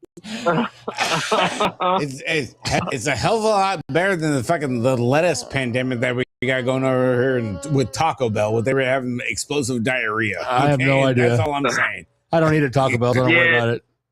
Who needs Ozpec or whatever that thing, those tablets? You just go to Taco Bell, you lose some weight. Right, exactly. Yeah, you don't need Ozempic. Just go get some lettuce. Yeah, you don't need Ozempic. Just go get some lettuce at Taco Bell. You'll be fine. You'll be shitting your brains out for 12 hours. Other than that, you'll be good. Yeah, like Mark said, Jim said, make it a tall when you go to order a Rick Carter. Make it a tall Rick Carter. Shit, we need that on a t-shirt, man. We need that on a t-shirt. Make it a tall with a picture of Rick next to it. Hey. Careful what you wish for, Sean, because Giffy over there, Dr. Apparel, he might come up with something crazy like awesome. that. Yeah. Good call. Good call. Justin Tompkins is listening, and No, he's not. He's in bed. crazier shit has happened because he'll wake up in the morning. Yeah. Next thing you know, we got freaking t-shirts going on there, bro. I'm just saying. Make it a tall. They're That's crazy over there. Make it a tall. That's it. Instead of make America great again, make it a tall. Fuck, oh, Jesus Christ. Make it a tall, baby. What's the temperature over there right now? In Australia? Ballpark. Let me have a look. Okay, weather. Let's have a look. Now, I've got to do the whole change it from ours to yours somehow. Well, it's a beautiful 22 degrees here. So let me have a look at the whole. So 22 degrees. What it is. It's like, what, gotta be 64? I have no idea. Let me see. 72. 72. Shit. Yeah, okay, so that's kind of not bad. It was 105 here yesterday, so 72 sounds good. Yeah, it's nice. I mean, I got t-shirt, shorts on. I mean, it is winter here, but I mean, I have a beanie on because I'm trying to be cool. But I've got an old Rockville BMX t-shirt on, so yeah. I've got a profile sock beanie on, wearing a cool Rockville BMX t-shirt and some gym shorts. Maybe because I know you're checking in with my Facebook stories and stuff from the other day. Have you been to Bells Beach, Australia? Yeah. I've actually, Bells, 100 foot waves, baby. Hey, dude, the 50-year storm. Over there in freaking Bells Beach, baby. Waimea Bay. Okay, so I will tell you I'll tell you so to tie back into UCI, okay, I completely forgot about that. So I watched that, the Bells Beach it was on Easter, over the Easter weekend. You go down there, watch all the best surf that break. And I was there 3 days of no surf, like just flat and flat. And flatter than a disc bomb. Are you shitting me right now, Sean? Are you kidding me, bro? What do you mean? Come on, some of those district moms, mate, they pour themselves into those denim jeans, my friend. Yeah. There's no flatness there. Hey, good point. Good point. Okay. No comeback. ironing board backsides, man. No board backsides. Oh, yeah. No cave bitch. But yeah, so good Ice Cube song. But that was great. that was fantastic. Yeah. So after 3 days of no surf, like they called it, and it was on same thing as like these guys. They basically the best score. And I can't remember who won, but they got the trophy, and they normally ring the bell. Like they get this huge trophy, and they ring the bell, and they actually refuse to ring it because they believe that they didn't win it. Right. Now surfing is a bit like. Yeah, I mean, surfing is a bit like mountain biking. They're all about the journey and like the search, man, and like it's totally cool. You know what I'm saying, man? Like, like I was surfing some barrels, man. Like totally. You know what? Goalie. And that's another segment for part of the show. Man. On that one, Sean. Man. Wow, that was good. Fast time at Ridgemont's High. That was really good. Yeah, man. Like I was surfing trestles, man. Like totally, man. It was running really good, man. All left. That is great. Oh, I mean, it's kind of hard not to take it off of Point Break, right? I mean, it's Bells Beach, man. Australia, like totally. bro. 50-year storm, Bodie. Let's go, Bodie. Let's go, Kaha. Why, man? What I'll be what there. are we doing? I'll be there. Yeah, man. So they basically award the big trophy, and the guy that I can't remember. Maybe it was like I can't even think, but it was in the 90s. So yeah, my brain is a little bit foggy, if you know what I'm saying. Yeah, but, I get you, Sean. Yeah, it was last century. Yeah, too many pints. No, it's totally fine, dude. Anything goes on this show, baby. And they lifted the trophy, but they didn't ring it. And because that's part of the tradition, you ring the bell when you win this big trophy, and they didn't ring it because they felt like they didn't deserve it. So it was a bit like the whole asterisk thing that everybody's talking about now. Right, yeah. No, yeah. That's a big thing. Because I know the kids, because I got, Junior's over there with my twin daughter, you know, his twin sister, and everything happened freaking yesterday. And we're sitting there texting and all this. Well, you know what? I don't know where it's at, like logistics wise, but go to Bell's Beach because it's iconic. It's one of the biggest things, and get me a goddamn t-shirt of Bell's Beach, Australia. Yeah, I live for that shit. Even though Bell's Beach, the 50-year storm, I'm like, go fucking check it out. You know, I don't. Until they remade, it was great till they remade it. Oh yeah, when they remade it, the remake was horrible. Yeah, I remember surfing. I tried to surf for a few years in the 90s because, you know, everybody was trying to surf, and it was like when Point Break came out. I remember I was sitting, it was winter, and I was wearing like a full wetsuit. I was sitting out the back waiting for a set to come through. I think I'd probably for 2 hours, I might stand up 3 times. Like I was pretty hopeless at surfing, so I'm not saying that I was any good at all, but I just loved it. You tried. It's so freaking hard, man. Like it is so hard. Like I believe I'm sitting there waiting, and I'm talking to my friends, and this seal comes out of the water. Like he was going as fast as Isaac Kennedy, and he like jumped over my mate's board and just kept going, and like out of the water again. And then I sort of was like, oh man, that was really cool. We saw the seal and blah blah blah. And then my mate goes, what was chasing it? And I'm like, oh shit. Like, yeah, what was chasing it? Yeah, you better go, Sean. You gotta go. I was gone. I was like trying to get back to the beach, and then the waves weren't breaking right, and I'm like, I just need to get out of the water because there's something big out. And my mate's yelling at me, going, "You're chicken shit. You're this." I'm like, come and see me when you're in that shark's stomach. Yeah. Like just. Yeah, because you look like a seal. Like, because I got all like, you know, Jacques Cousteau, you know, like, oh, look at the beautiful seal going through the water, like, blah, blah, blah, you know. Jacques Cousteau. I mean, after a couple of taco truck freaking burritos, I look like a and then I'm like, there was probably a massive big white shark chasing it for and I was like, and really after I pooed panties 100%. Like stay up, man. No Taco Bell lettuce for me, man. I just had to do that, you know. It's all safe here in the Beer Budget BMX show. There, we ain't gonna tell a soul. Yeah, even though we are alive. Yeah, no one watched our show. Don't worry. Nobody gives a shit. What the hell? How many people are in the chat? I mean, hey, there's a lot, but it's all thanks to you. But you never met him, so don't worry. Exactly. Yeah. Maybe, but I'd like to meet him though. Well, come on out. Hey, you might see him at Grants. Maybe. Yeah, that'd be cool. Yeah. We can have a meet and greet, and we can all pour Ricks, and we'll be right. Oh, definitely. Yeah. Yeah. We're gonna sell gift cards and all kinds of stuff. They're gonna be tall, right? Brought to you by Time. Yeah, they're gonna be tall. Yeah. They're gonna be tall. Hit up Time. That way they get them all ready to go by the time November comes around. Oh shit. Yeah, man. All good. I should probably go because I could talk to you guys forever. Well, we're not having a problem talking with you either, Sean. Honestly, we're having a great time. And the chat fire, bro. We appreciate you.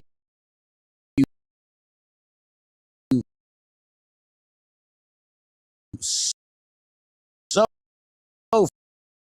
freaking much, you know. You and I'm happy to stay. I'm happy to stay on Vegas. The rest of our local stuff on the show. Other than that, I mean, you chimed in with all the big stuff. Appreciate it so much, and the viewers too appreciate it a lot. Yeah, you know, we a ton. Yeah, same. Right back at both of you, 100%. And the first round of Tall Ricks is on me. All right. Hey, let's go. We gotta get shirts made. Now I have a mission.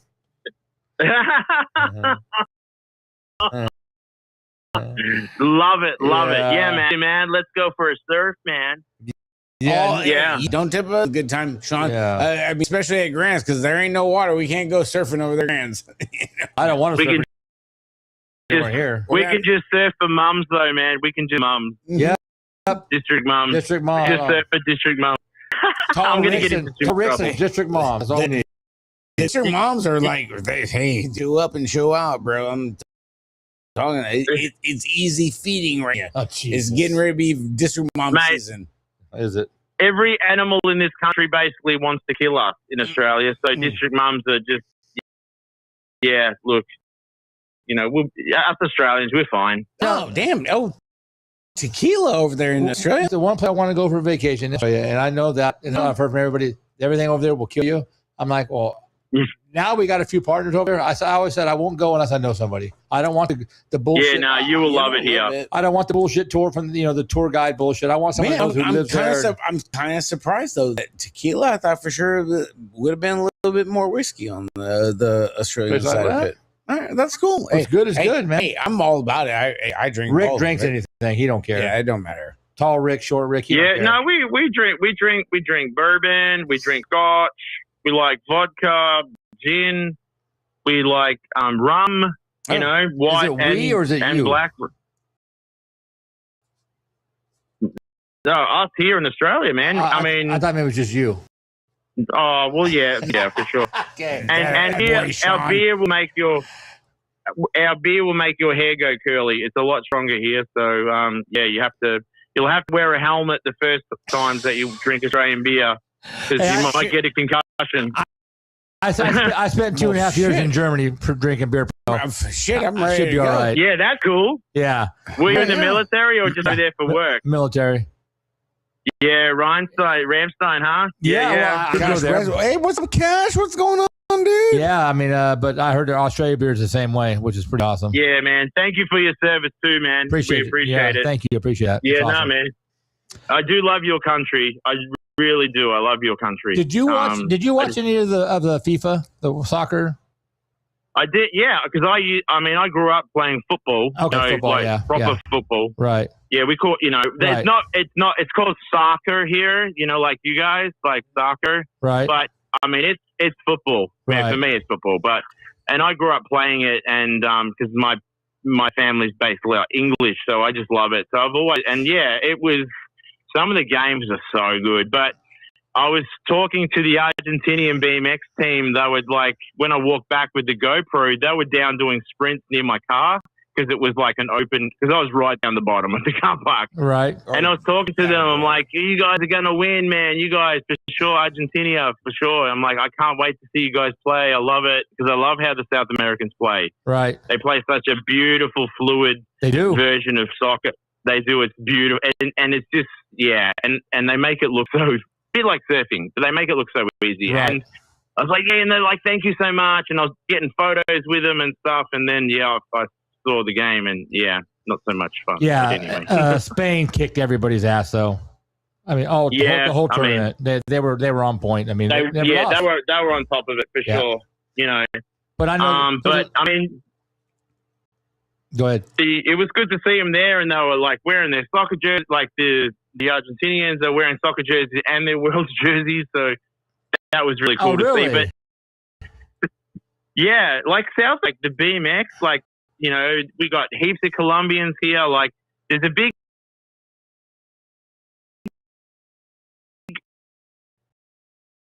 a big Colombian community here in Brisbane, and they, even if they're not into BMX, especially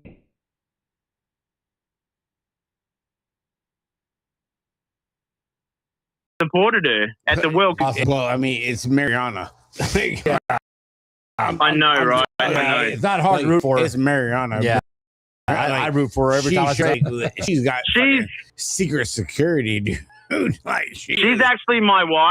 She's actually my wife, but she actually doesn't realize it. That's what you know. What, Sean, I ain't gonna tell Soul. Yep. When she figures it out, we're married, but she just doesn't realize it. But, and that's her problem. You were in Vegas. yeah, we were in Vegas. So let me riddle you this: do you think she'll come back? Do you think she'll ride again after having her baby? Well, since Elise did it, she might. Mariana, you know what, Sean? You know what? That is a fucking fire fucking question. question. I think You so. know, because there's a lot, honestly. Like you want to go and throw the fire into the How old is she? the brimstone. How old is Mariana? Mariana's like It's your wife. You should know how old she is. middle 30s. Yes, I think she's like 32, if I remember. At least it's older than that. At least Yeah. it's 34, But then- right? Yeah, You know, I mean, you know, you get Elise is here. I saw her. I saw her. Elise is here. Right. Elise with is there. Bo. Yeah, she ain't leaving. She's here. Freaking Sammy's there. You know, because I mean, Yeah. that's the stomping grounds. You know, but you put into like you. He's coaching Japan. Did you see that? He's coaching Japan. I didn't Yes. see that. Sam Willoughby. Yes, Really? Yeah. Sam Him Will. and, him and Yeah. Will, and, you know, it's kind of weird because we have Ryan Nyquist over here in the States for us for freestyle with X Yeah, Games Japan. and everything. Yeah. And Nyquist is coaching Japan. Kind of weird, and it has everybody over here in a tiff. well, you know which what? I'm actually kind of twisted up in the whole fucking thing because it makes no fucking sense. Hey, he's getting you a know- paycheck. That's why he's doing it. No, he's getting a paycheck. That's right. Yeah, man. You know, There's and not many paychecks in I BMX anymore. love Sammy. I love Elise. They've signed so many cardboard checks that are sitting in my living room in my little That's house. so good. You know, with what they're doing. But you know, you talk about Mary and having her baby. You got Mary. Yeah. You got Brooke Crane, Elise. You know, getting ready to pop out baby number 2. You know, The two, yeah. Yeah. little yeah, I saw that, little yeah. Mr. Crane. Real quick. Yeah. real quick. You know, and Yeah. you had Caroline. Caroline just popped out freaking baby number 1 2 weeks ago. You know, Yeah, like, I mean, these are like the elite of the elite for the For women's us, side. I know. For us, they are. Like, For all, yeah. for us, And they these are the girls that we watched in 15, 16, 17, 20 for freaking Yeah. years. I was Brooke and Elise. And they're 10. all having kids. Yep. And it's just like, and here we are in the BMX community, just watching. Yeah. Yeah. And, You know? and we're like, are they going to, I mean, and this shows that the riders have a human side. They go off, they get married, they have kids. And, you know, like Elise rode, was it Bakersfield? Yeah. Was it Bakersfield or Nash? Yeah. Yeah, she ridden, on a Speedco, on a carbon. Like what? I mean, I like those daylight frames. I mean, they're like I mean, but to see her on a, you know, like on a Speedco, I was like, oh wow, that's kind of crazy. But she's loving it. Yeah, I don't. You know, and Sean, I'm sorry to interrupt you. On that one, Nope, because you're fine. because yeah, she was with Daylight, you know, with Molly Simpson, and then next thing you Yeah. know, she went and you know she Which had is probably why she went to she had Chico. baby Bo, and then She- next and then next thing you know, she's on a Speedco, never Yeah. been on a carbon for her life Nope. ever. Mhm. But she don't want Miss Auntie McCauley. So we go to Music City Nationals here in Yeah. in the United States, and then so my son, you know, old Junior, gets to go and be because of the JNR Speedco. Yeah, yeah. It's part of hanging out it. with her. He gets to be her personal freaking videographer. Oh, nice. That's so Yes. good. And Yeah. and I've got pictures with him and his sisters with checks from her and Sam in my living Yeah. room. And he's like, Oh, wow. he goes, Dad, you'll never guess. He's like, I'm doing freaking videography for freaking Elise for Speedco. Cause she Yeah. went from Daylight to Speedco. I'm like, oh damn. Well, yeah, I saw Stewie have a moment yesterday. We were talking because of the delay, and we were up having getting some barbecue meat, some really nice smoked pork and brisket and stuff. Oh Over here, yeah, it's big over here. Send that Barbecue some and over big. here. I mean, we're all Yeah, we're yeah, all it's a about the nice smoked meat, man. brisket. I know, yeah, it's so good. And we're sort of talking, and Thomas Allier walks up and started talking to a guy, Nick Benson, you know, the Gate Start guy, and we're just sort of talking, and we watched Thomas Allier win the 98 here in Australia, Melbourne, in 1998. And, Stewie's like, oh, you reckon I could get a photo with him? I'm like, yeah, let's just make it happen. And, yeah, Stewie goes, that's it. That's my moment. Like, Stewie was just like, starry nights. It was so good. He was so happy. Really? But, yeah, Thomas, he changed the sport. Like he was, most pros in the 90s were all big, buff, gym, go to Gold's Gym and lift, 800 pounds and, bench press small cars. And oh my God. Yeah. I heard a story from a French guy, and he was saying, like, when he was the head of the UCI center in Switzerland there, he would say to the guys, if you can't beat me to the first corner, don't go to the next World Cup.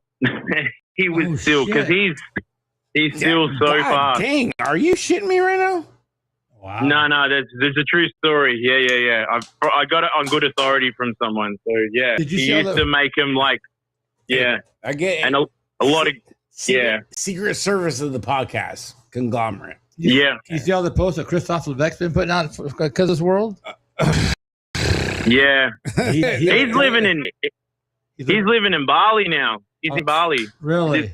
Levesque? Yeah, he's probably surfing every day now, just like living on the beach, You own But, BRG. yeah. You can live wherever you want to, I guess. Saving all that money after dropping Joris? Oh, Yeah. Hey, how crazy was Joris' race? My gosh, like How no one knew. exactly, Sean? Now here, Whoa, bro. this is a topic.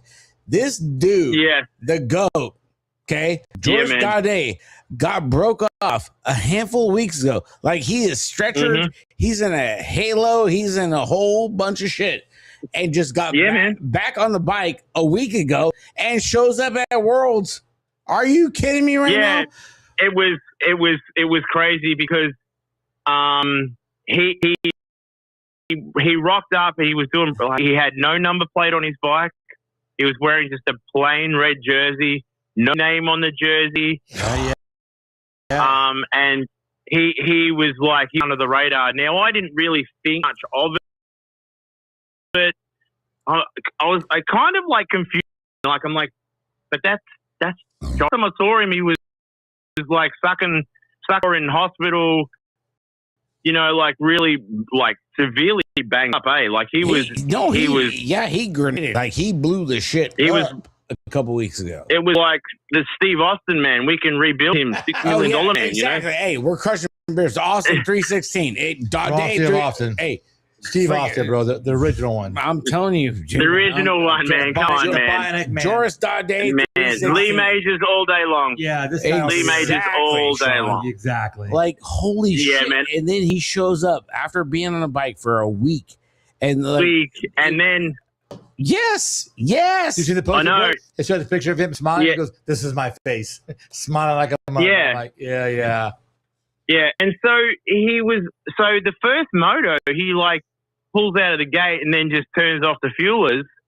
And we're all like, maybe too much pain, maybe, he just wasn't feeling it, So rolls around, everybody's cheering, which is awesome, like he is the GOAT for sure, Yeah. And then he goes into the last chance qualifier and just wins the last chance, and even like did some nice style over one of the jump in the last straight, because I was on the grandstand.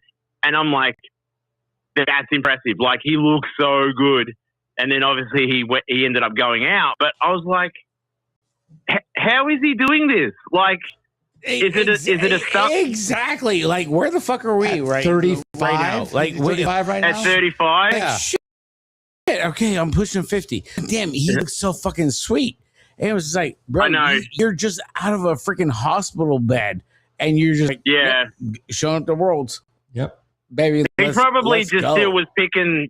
He was still probably picking items on the hospital menu for what he was going to have for dinner that night. It was that. You know what I mean? I guess, Sean. I have no idea, bro. Like, I'm sitting there thinking, like, dude, he is like Sticky date pudding. He's looking sticky day pudding and dude. ham and cheese sandwiches. Ice chips. Yeah. He's like, give me some butter on that freaking bagel, bro. Yeah, I'm like, Yeah, dude, yeah, he's yeah. looking so And I'll fucking have- clean. I was like, Can't have water. You there's gotta have ice no chips. way you got broke off freaking 3 No, weeks man. ago. He's a I was gangster. thinking maybe it was a stunt double or something. Because man, but that Dude, just shows crazy. you how fucking tough. Like we all know it. BMXs are a different. We just want to race, and that really ties into this whole this discussion. All the guys and the girls, all they wanted to do was race. I mean, he took himself out of hospital, Mhm. you know, and just got up there and still rode. And he probably was still really not probably. He probably shouldn't have been riding, especially off an 8-meter hill. And Fuck, I guess so. and, I and mean, doing the pro. I mean, if anything went wrong, or you know, like imagine, like you don't want to imagine, but if he had one come up short or something and then fell off again, you don't want to know what would have happened because he loves to race. And this is what all those guys were saying yesterday and last night, and beside the podium, they all just want to race. Well, They're racers. They're like us, you know, just want to race. No, I totally get it, Sean. And the biggest thing is like, but what if? What if he would have clipped off the fastest time? He would have been. He would have been Are you- rainbow like, jersey, bro. Like, are you shitting me right now? Like, if George would have clipped off the fastest time in rounds, Right. give or take, yeah. and it's like next thing you know, he's People would have been sitting in pissed. top 3. Like, Yeah. are you shitting me? Like, dude, he just broke himself off a month ago, and he just came out like fucking real cop. Yeah, we just got yarded. I know. Yeah. 100. That's why we call him the GOAT. Yep. You know, it shows people. You know, people throw that around a lot. You know, in cross and BMX. You know, oh, they're the GOAT. This person's the GOAT. But when someone can do that and pull themselves out of a hospital bed, basically, and I mean, imagine him flying from France back down to here, Australia. That flight would have been hard. And then obviously because he lives down here now, obviously on the Gold Coast, and you know, like the sun probably helped a lot. But you know, I mean, Maris is even here. Like he was at one of the local tracks, like popping off gate. Maris Strongberg. So The machine. I heard he the was. machine. The machine is here. Someone said he was entered in Masters, but I'm not too sure. I haven't been able to check the entry list. But When is Masters supposed to go, Sean? Maris would be racing vet. What do you call it? Vet Pro or Masters? Or when is that? No, yeah. When is Saturday. Oh, This Saturday. Saturday coming, which is Oh, your wow. Sunday. 25th. Oh, wow. Oh, I don't know if he is racing, but he's here and he was popping out of the gate, and he was. Don't fucking tease us with that, That's dude. crazy. I mean, dude, Well, he's been talking about coming back. I mean, you want to see Strongberg? What do you mean? Don't tease us. I'm trying to. and all this shit. Like, Yeah. this is good shit. Story Week, you know, Yes. Upshur, Yes. Upshur. You know, we just need Tyler Brown to go down there, and we just need bad boy Bubba Harris, mate. You know, Yeah, don't forget KY, dude. I'm a big KY He's fan, still dude. suspended. He's still suspended. He can't ride. I don't give a shit. I don't give a. We will find somebody. Okay, We will make it okay for Kalen to fucking race this. Well, shit. we would. I think he's not, like, don't quote me. I'm pretty sure his suspension has finished. Oh. His suspension wasn't finished so he could qualify for these worlds. He still had to qualify, and because he was still suspended in that qualification period, he couldn't qualify. But I'm pretty sure he can ride now, like he can actually race again. So hopefully he'll get over to the Grands and just go into Vet Pro and just put on a clinic. Yeah, we definitely need that. You know, and we definitely need, I mean, on top of your guys' show with you and Stewie, we definitely need Bruce Morris and freaking KY to come back with the beers be mixing bullshit freaking podcast. Yeah. You know, like, it's a big freaking thing, and it catches a lot of people, and people tune into it and comment and talk about it. Yeah.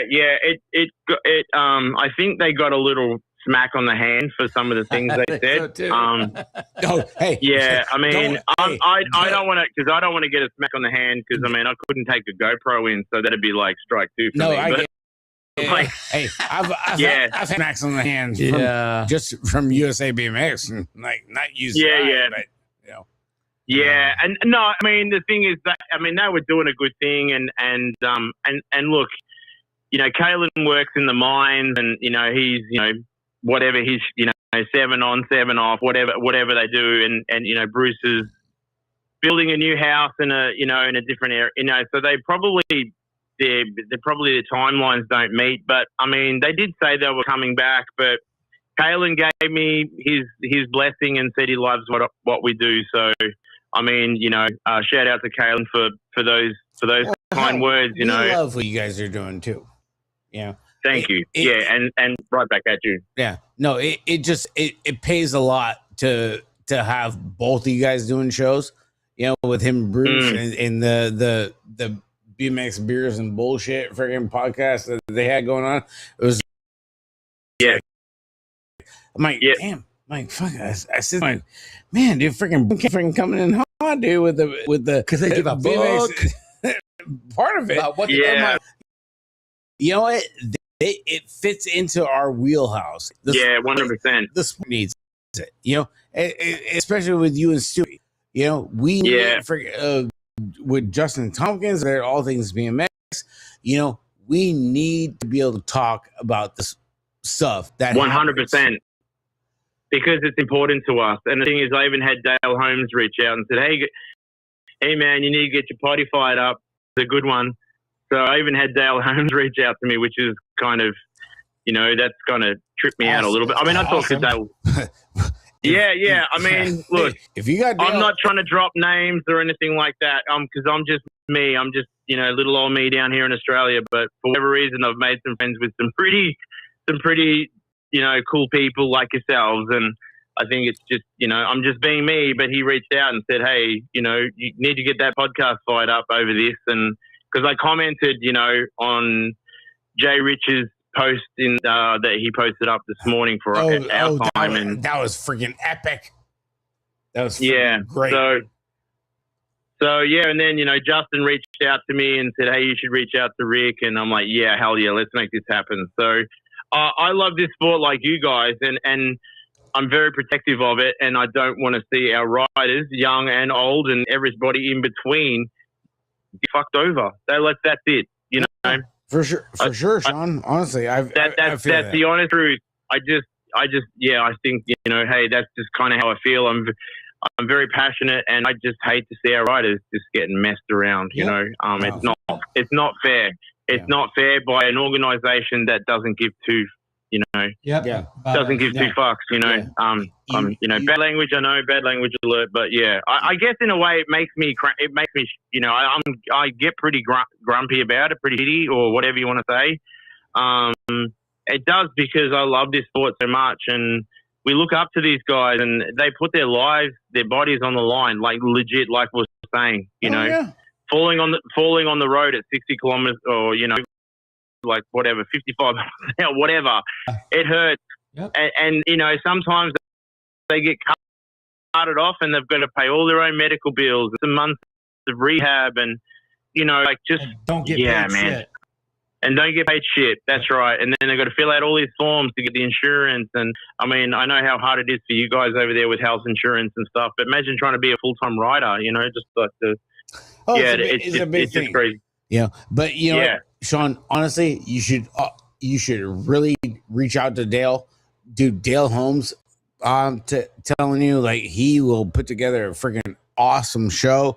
He's got Jay Rich. He like, Dale Holmes is like what you want to wake up to on a Monday morning. Well, he's just been there. He's done everything. And listen to what he has to say. You know, and with you and Stewie, you guys would be freaking epic.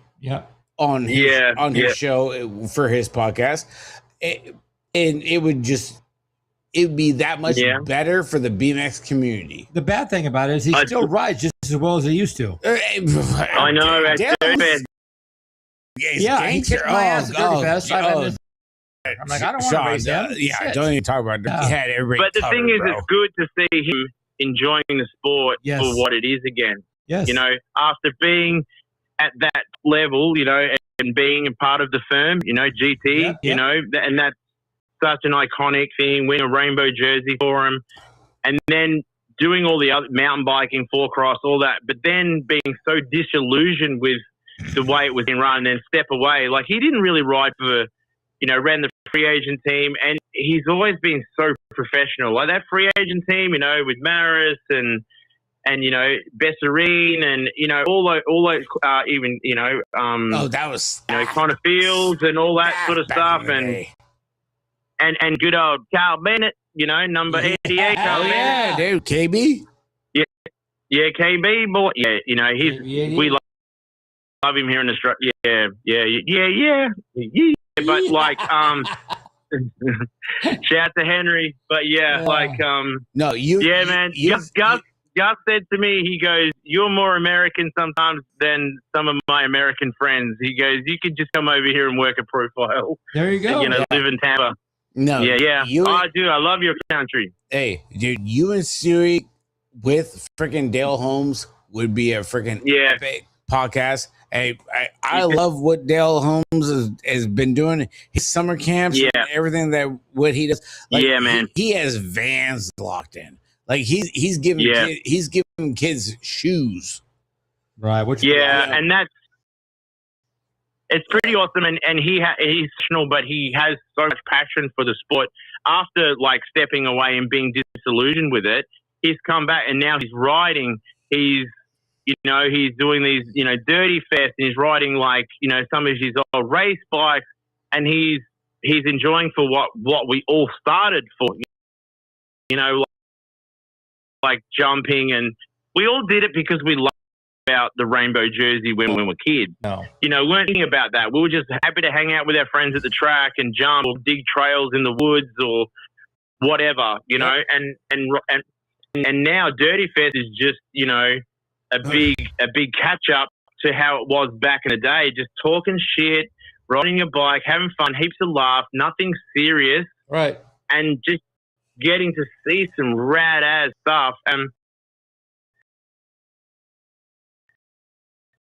And you know, Bill's like, yeah, man, we need to get there. It's just the world. But I would love to do Dirty Fest, man, and you know, actually meet Mike Miranda and all those guys. And how crazy was Justin Ranger with Mike? My gosh. Hey, I was a part of that whole thing. Justin's I know. Hollywood's in the chat right now. I knew how important it was, and Hollywood is in the chat right now.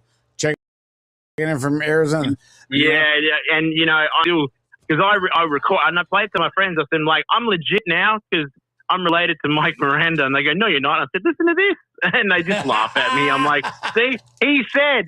I'm his brother now, so I'm related to him. There you go. Yeah, they just laugh at me. No, but, you know, he was so kind. Hey, let him laugh. Let him laugh. Yeah, I know. Screw them. But I'm still his brother. They can laugh all they want, exactly. But I'm related to Hollywood Mike Miranda now. So, absolutely. You know, hey, that's a good place to be. You know, and 100%. If you get I love what he does too. Oh, I mean, you know, if you get a chance, like, I'm gonna weigh the options because I know we've been at Grands and everything, so we're gonna weigh Grands and Dirty Fest. I'm gonna have to weigh toward the freaking Dirty Fest side. Yeah. You know, it's big. It's a big thing, and we can get freaking because Justin Tompkins from All Things BMX is gonna be there. Sure, he is. We're gonna be there. You're gonna be there. Yeah. You know, it could be a multitude of a freaking BMX podcast that the world has never Imagine seen. that. Yeah, if you want to talk to the world would probably would the world speed up or would the world slow down if we were all together in one room? Slow down. It would slow down, wouldn't it? Yeah. Oh, yeah. Which would be a great thing. Yeah. You have no idea. It would Sean. be a great thing. Honestly, the world would slow down. Yeah, we need the world to slow down a little bit. With everything that goes on.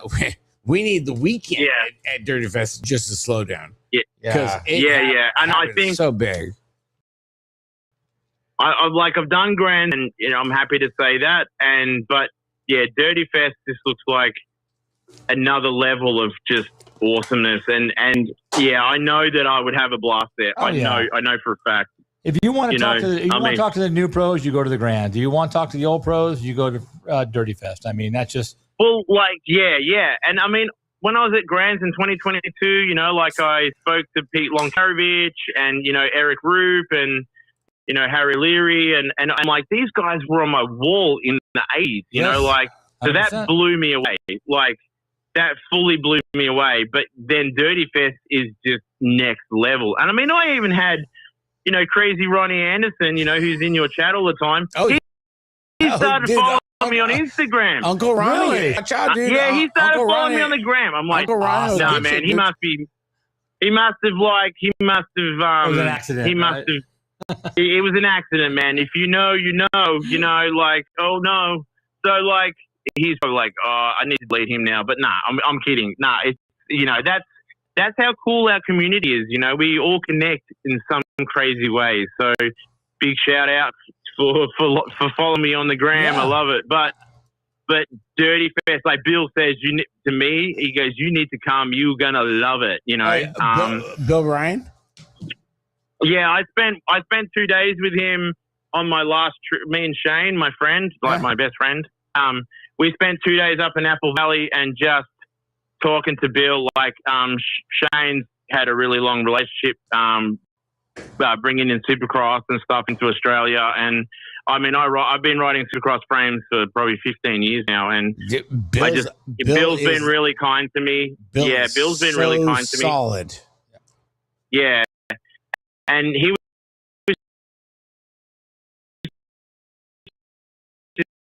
just telling stories. And so, just crazy story for me for Grant. Redmond was next to him, and hey, Sean, how you going, man? And he reached out and he shook my hand, and I'm like, Mike Redmond knows who I am. Like, I'm like, the ground needs to swallow me up now. That's it. I'm done.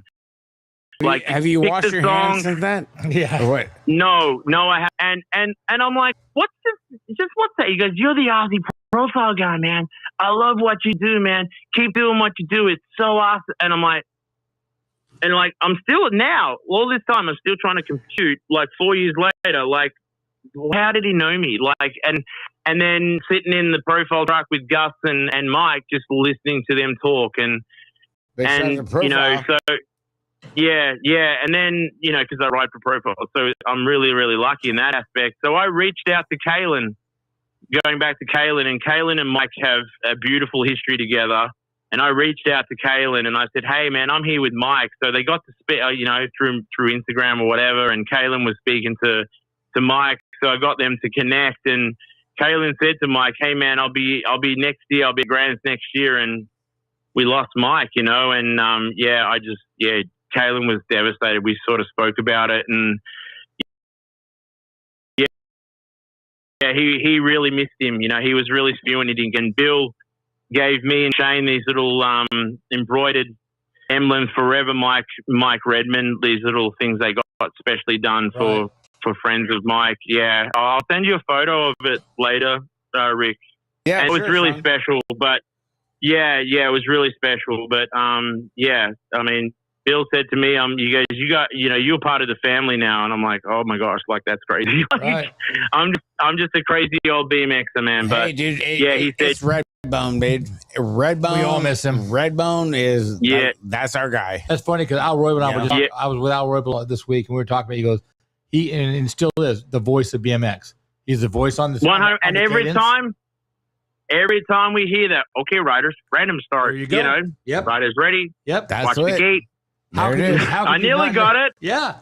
I nearly got it. Yeah. How could you not know that that's who that is? I mean, it's just wow. And I do. I think it had a grand, like I got to spend probably an hour with him in the trailer listening to, and he was so kind to me and said some really encouraging things. And I'm like, how does he even know me? But he made me feel like I'd known him for a lifetime, just Mike in that short conversation. And he knew my name. And I was like, my gosh, like, this is just out of body experience, you know. But and I can see why everybody loves him, and you know, Redmond forever. You know, like I mean, I've got 2 Redmond t-shirts, I got a Redmond hat, and you know, I made sure I wear them sparingly, but I wear them, and that's my tribute to him every time I wear it, because you know he's BMX royalty, like more than BMX royalty. Absolutely, 100%. Yeah, Sean. Appreciate it. Yeah, man. And that's awesome. Yeah, we got to. Yeah, I mean, I'm in Australia, but I still appreciate the BMX.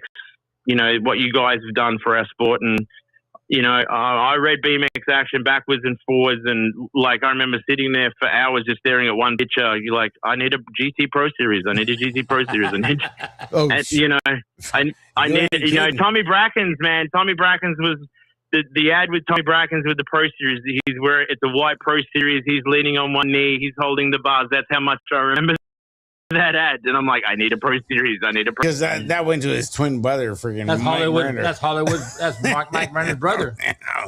They're twins. Yeah, and Bill apparently is related to Tommy. So, you know, he was making Brackens. They're all tied in. We're all related one way or the other. If we're Yeah. a BMXer, we're all related. It's all good. We are the wicked stepmother of BMX. You know, Right.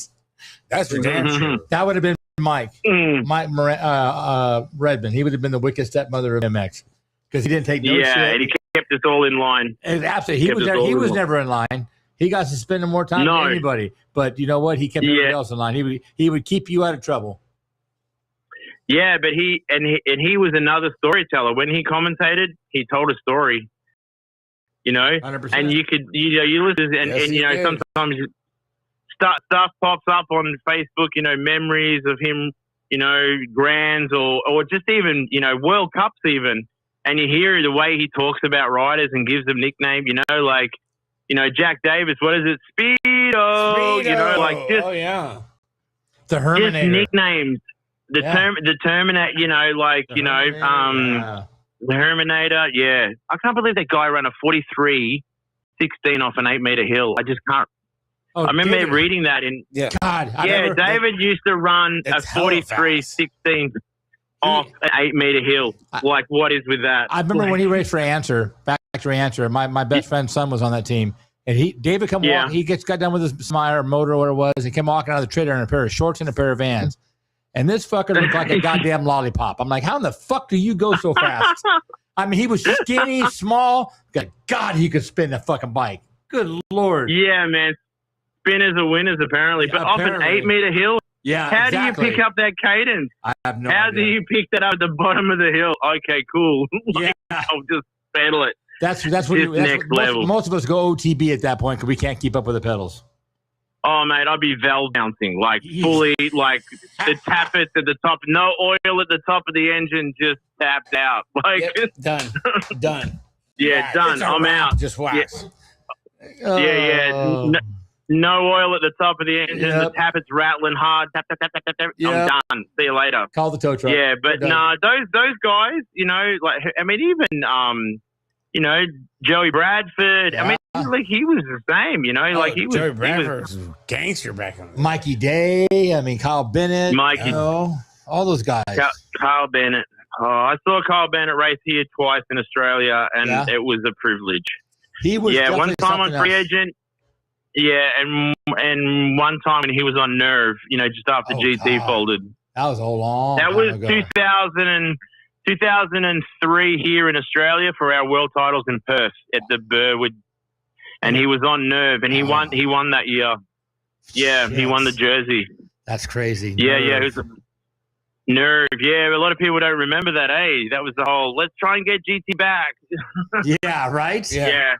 Oh, yeah, man. it was a cool jersey though. I remember the jersey was pretty dope. But yeah, he was like, you know, and him and Warwick Stevenson were like best buddies. You know, like Warwick Stevenson. God, the Warlock. Yeah, bigger than life. Yeah, I've got one of his jerseys. I've got one of his Haro jerseys actually, Really? which is pretty special. Yeah.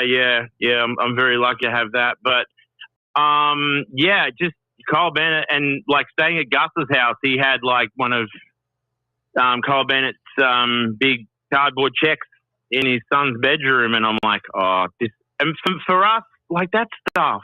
It is. For us, because we don't get to see it all the time, man. And it's just like you have to touch it. You're like, I mean, I'm like, this, I don't know. It's hard to explain living in Australia and being so far away.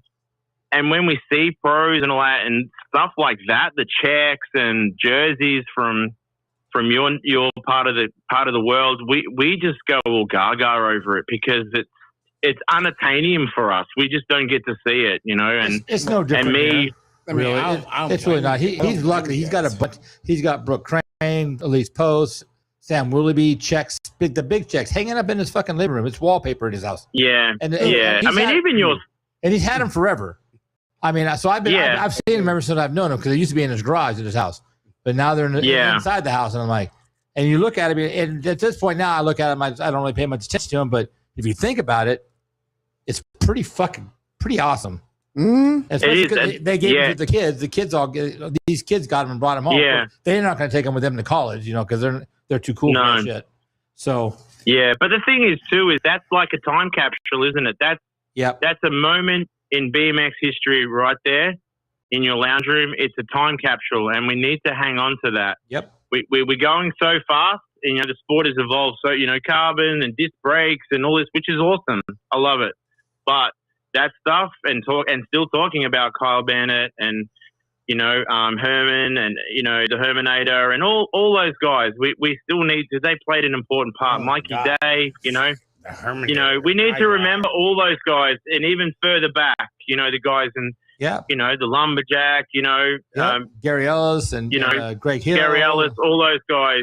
Yep. You know, Todd Corbett. I love Todd Corbett, and I bought an Auburn because of Todd Corbett. You know, I had a red Auburn for a while. Really? You know, when they first came out. Yeah, I had a red Auburn. Yeah, it was such a good bike. It unfortunately got stolen, but yeah, I had a red one and then I got a black Auburn with the 19.5 top chair. I don't know how I rode that thing. It was tiny, but yeah, it was a fun time in BMX, man. I think I went to the track the other night. I've got a Supercross 30th anniversary 6-bar. And I've also got the tech pants. Like Bill did a rerun of the tech pants, the Supercross tech pants. Oh yeah. And he sent me a Dirty Fest Supercross retro jersey, and I went to the track. I actually wore it to the track. Like this is probably maybe a month or so ago, and everybody was like looking at me, and they go, "Man, you're so bright." And I'm like, "This is what BMX was, man. This is moto. Like this is you're so baggy pants." You're so factory. I thought they were going to say, "Damn, you're so old to wear that." I don't care. It's important to me. I love it. I don't care what I look like. You know, I look like probably like a Christmas ham in a stocking, but I don't care, man. Like, you know, Anthony, they can't take a joke. A Christmas ham in a stocking. Oh yeah. Yeah, man. You know how it bulges out the sides. Yes. You know how it is, man. I do. I don't care. Yeah. Awesome. And I don't care. And it's because I'm wearing it now. It ain't coming off until I go home. And, you know, melt myself out of it. So, yeah. But no. And they're like, wow, did you? And I'm like, yeah, this is what we wore in the 90s, man. And, you know, in the early 2000s, I remember still racing in shift motocross here in the early 2000s. Yep. You know, or Axo gear, because it looks so moto. It looks so good, so bright. Even the answer gear back then, it was the same way. Oh, so good. The answer gear, that edge stuff, so good. Yeah. I mean, just all that stuff was so good, and you know, so bright. I think we need to bring brightness back. I mean, all my bikes are all just so bright because I'm like, we need color in BMX. Everybody's running these like black bikes and no character to them. They're all they all look the same. And I'm like, no, man, we need color in BMX because you know, you got to stand out on the track. So right. Yeah, you want to get noticed. Hey, show up and show out.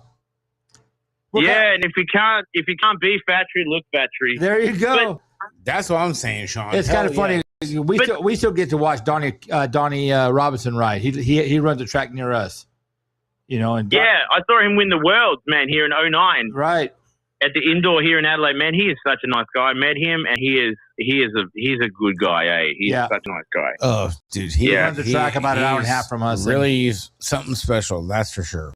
and we get to watch him ride every now and again. That's about the only one of all the guys we talked about. That's probably the only one we actually see ride anymore. The last time we saw Mikey Day was about 5 years ago at Sea Otter. He was right down here. Yeah, he's back. Hey, that was so. I mean, his back was so blown out, and he really tried. I mean, they even the whole OS 20 thing is because of him. For Beijing to try and help him out because he's so tall. Yeah, like he was nearly going to run it apparently, but just couldn't get it out of the gate. Those those guys are racing for millimeters. But I mean, I ride an OS 20 and I love it. I've got a Chromo Supercross OS 20 and I love it. It's such a good bike. Yeah, so much fun. Yeah. Chrome steel is real, man. No, I've heard the OS 20 part of it. Like, let's go. I haven't. I built one for a guy. It was a bunch of parts he wanted to hodgepodge together, and I rode it and I didn't like it. But I haven't ridden one that's actually done right, so I really don't know. But I know I just got a 22-inch fit for riding around town. Yeah, and dude, it's a game. I mean, it's a game changer. I don't like my cruiser. I ride it, but I prefer my 20. So the OS 20, I'm kind of I'm thinking about maybe building one, but I haven't decided yet. Yeah, it's much more forgiving, and it just seems you still think you're riding a 20 because it kind of has that, but it's just that slightly bit more forgiving. It doesn't, you're like riding a 20 inch is like flying an Apache helicopter. You look one way and that's where the bike's going, and sometimes it's all the way into the ground. You're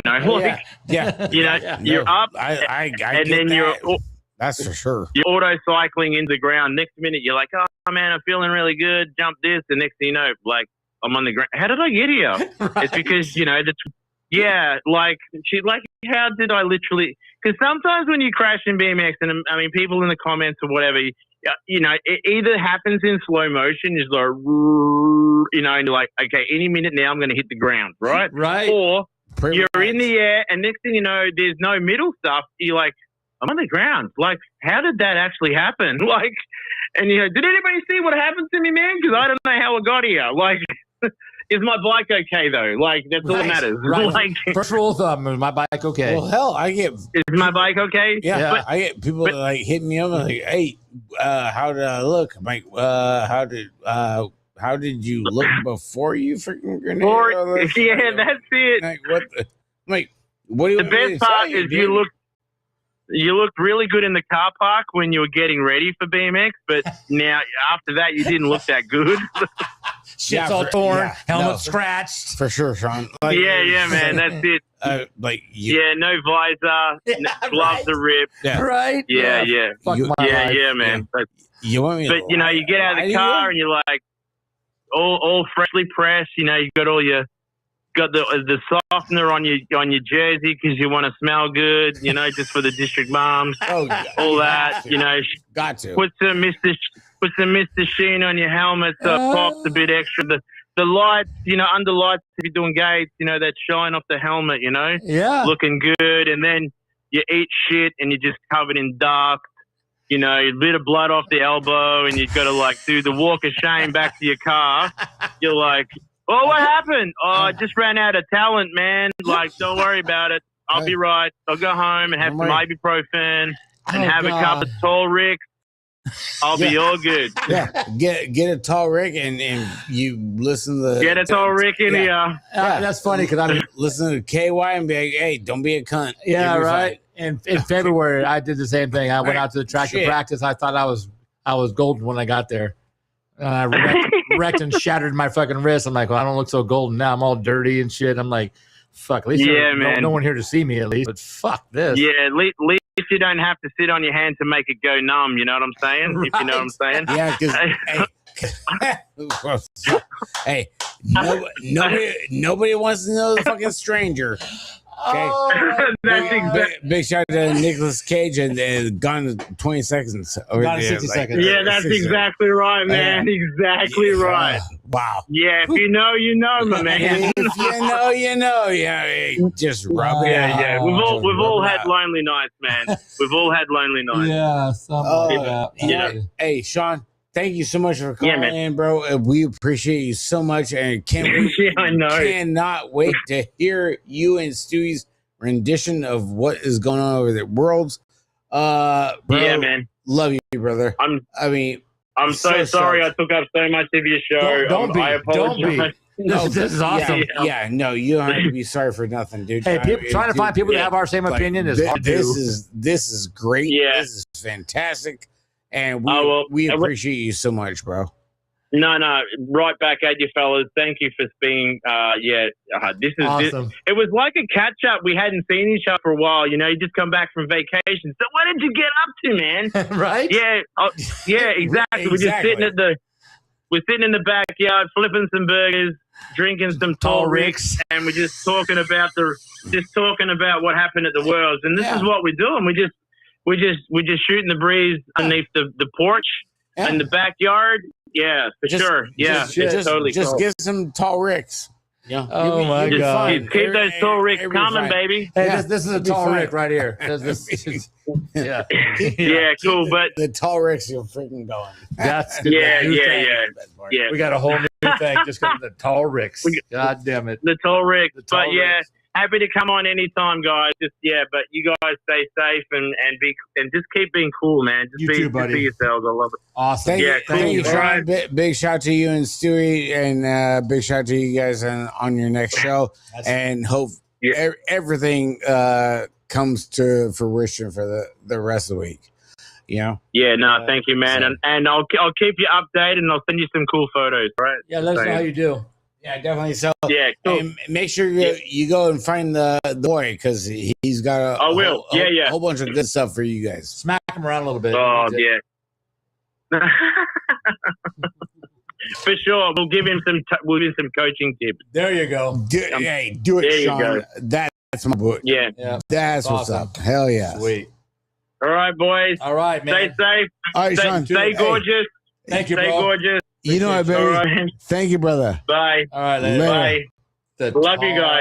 Love you too, bro. Rick. Dude, he just fucking laid it out. The tall Rick. That is so fucking great.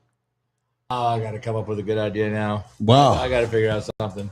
Damn. All right, Jim Bean. You know, we got to come up with a tall Rick logo. We got to figure out something.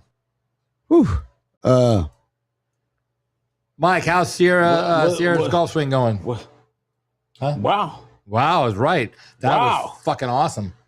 That was fun. I've never talked to him before. Just when you think a freaking a Sunday night show couldn't get any fucking better, and Sean Collins from It's Just BMX gives us the rundown of the whole fucking thing that is happening over there in freaking Australia. Aussie. Yep, he would know. He's there. Boots on the ground. Fuck. Dude, we got boots on the ground everywhere. The strong arm Everywhere. The strong arm of the fucking news department. Right there. It's the tall Ricks. It's the tall Ricks. The tall Rick crew. Just give me a tall Rick. The tall Rick crew. Give me a fucking tall Rick, dude. Thanks, Rob. Appreciate that. But yeah, and the chat room's been pretty banging. I mean, they've been a lot of comments. I mean, everybody in the chat room, we apologize for not responding to your messages. But you guys, obviously, we were in the middle of a phone call with Sean Collins from it's just BMX out of Australia, giving us the lowdown on why they shut the race down and what's going on. And Stu Kelly, giving us the breaking news. Got our press. Stu Kelly just got his practice in just now. Hollywood Mike Miranda. Who? Holy cow! Is it Tall Rick and Big Mike? Shit, are you? I don't know about that. I mean, you got Big Mike, but I don't know about fucking Tall Rick. But it's a Tall Rick now. It's a Tall Rick right there. Mingus Mountain. Are you shimming right now? I thought you guys were going to cancel the show because of the wind. Oh, dude, Didn't you cancel because of the rain this weekend? No, it was indigestion. Honestly, it was from a California burrito from Chewy's Tacos. Did you have to cancel your race yesterday because of weather, Mike? No, the track was too wet. We run the old school dirt track, and man, I don't want to cut those lines in it. I thought I saw that. That's why I was kind of concerned because I thought Mike Miller showed up and had like some bad Chewy Tacos. Yes, got worse than we did 2 years ago. Hey, let me tell you right now, Mike Miller can cut some lines in a track. Fuck you ain't lying. Hey, this is coming from a guy that announces with the good dude. He could. He's one of my best friends and the oldest friends in the world, and he's a tower shaker. Oh, come on now. Wow. Come on. It depends on the tower, I would say. It's more on the tower than it is on him. I would think so. Because I've seen the 2 towers he was in and was shaking, and they weren't very sturdy. So it's a kids show, Hollywood. For what are you talking about? For the next 30 seconds. Other than that, you're good to go. It's just a comment. I'm just saying. So how's Sierra's golf swing going? Dude, her arms are getting strong. She's hitting me harder and harder with that golf club. So she's better then. Great. So she's like a T-Rex, like myself. No, she's not like a T-Rex. Oh no, dude, she's got the long arm of the law. You know what? We're like Buford T. Justice. We're waiting for the law. Yeah. You know what? Hollywood, what the heck do you have going on, my brother? I mean, let me tell you what I got going on. Something special. It's a good thing. Mingus Mountain BMX is throwing the gauntlet down to all the other tracks in Arizona. We announced we earned a double pointer, and we decided to use our double pointer to host the first annual Arizona BMX Hall of Fame race. And we're gonna take $5 of every entry fee and donate it to the Arizona BMX Hall of Fame to fund their event. And we want to see, not only do we want to see every track in Arizona do it, but I'm going to challenge every single track in the United States to do that for their state Hall of Fame. And if you have a track and you don't have a Hall of Fame, well, you better get on that one, Buster, because we need to celebrate the greatness of BMX, and it starts back in the 70s. Yes, sir. Are you? Yep. Are you serious right now? Dude, I'm totally serious. We want to give back to the sport every way we can, and by honoring our state Hall of Fame, by helping them out, we're going to put the challenge down to everyone else to do the same. We're going to have a vintage BMX show in the morning. Then we're going to have a couple of vintage classes. Just run what you brought and come out and race BMX with us and have fun. And as you guys know, we always have the hot dog potluck for a trophy. So come on. Well, I'm all about a good hot dog. But I mean, you're bringing the Chang Star and Holly freaking Dunn to Mingus Mountain to not only Arizona. that. I mean, this is like, ooh, it's a stacked deck right now going up against all the other tracks right now. Mikey, did we see this happening going live to do this show? No. And like, are you kidding me right now? And then Hollywood goes and drops a freaking bomb right now on what is going on over there at Mingus Mountain. Are you kidding me right now? That's pretty cool. What the hell? We're dropping the bomb on Beer Budget BMX first. Let them know to promote that. Hey, listen, not only is it Arizona, we're inviting all the Arizona nominees, but also every Arizona Hall of Famer that wants to be here. Come on. Like, we have Hall of Famers right here in the state. And congratulations to Brett Romero. Yes. Arizona born and bred, makes it into the Hall of Fame. He'll be inducted in September. That's going to be great. When is this race, Mike? The race is August 30th, Sunday, August 30th. Sunday. Make sure you use soap. Yeah, man, we're gonna have it all Sunday morning, August 30th. We're gonna do the vintage show in the morning, show and swap meet, and then we're gonna go right into the racing. Racing will be at 2:00. So it'll be a good day of fun for everybody. Whether you want to just come and show, or if you want to take that old bike and jump on the track, we're gonna have a vintage race, and we'll give out special prizes for that. Really? Yep. Heck yeah. Huh. What's your work schedule? Just for fun, man. It's all for fun. That's what we do here at Mingus Mountain. What's your work schedule the rest of that week?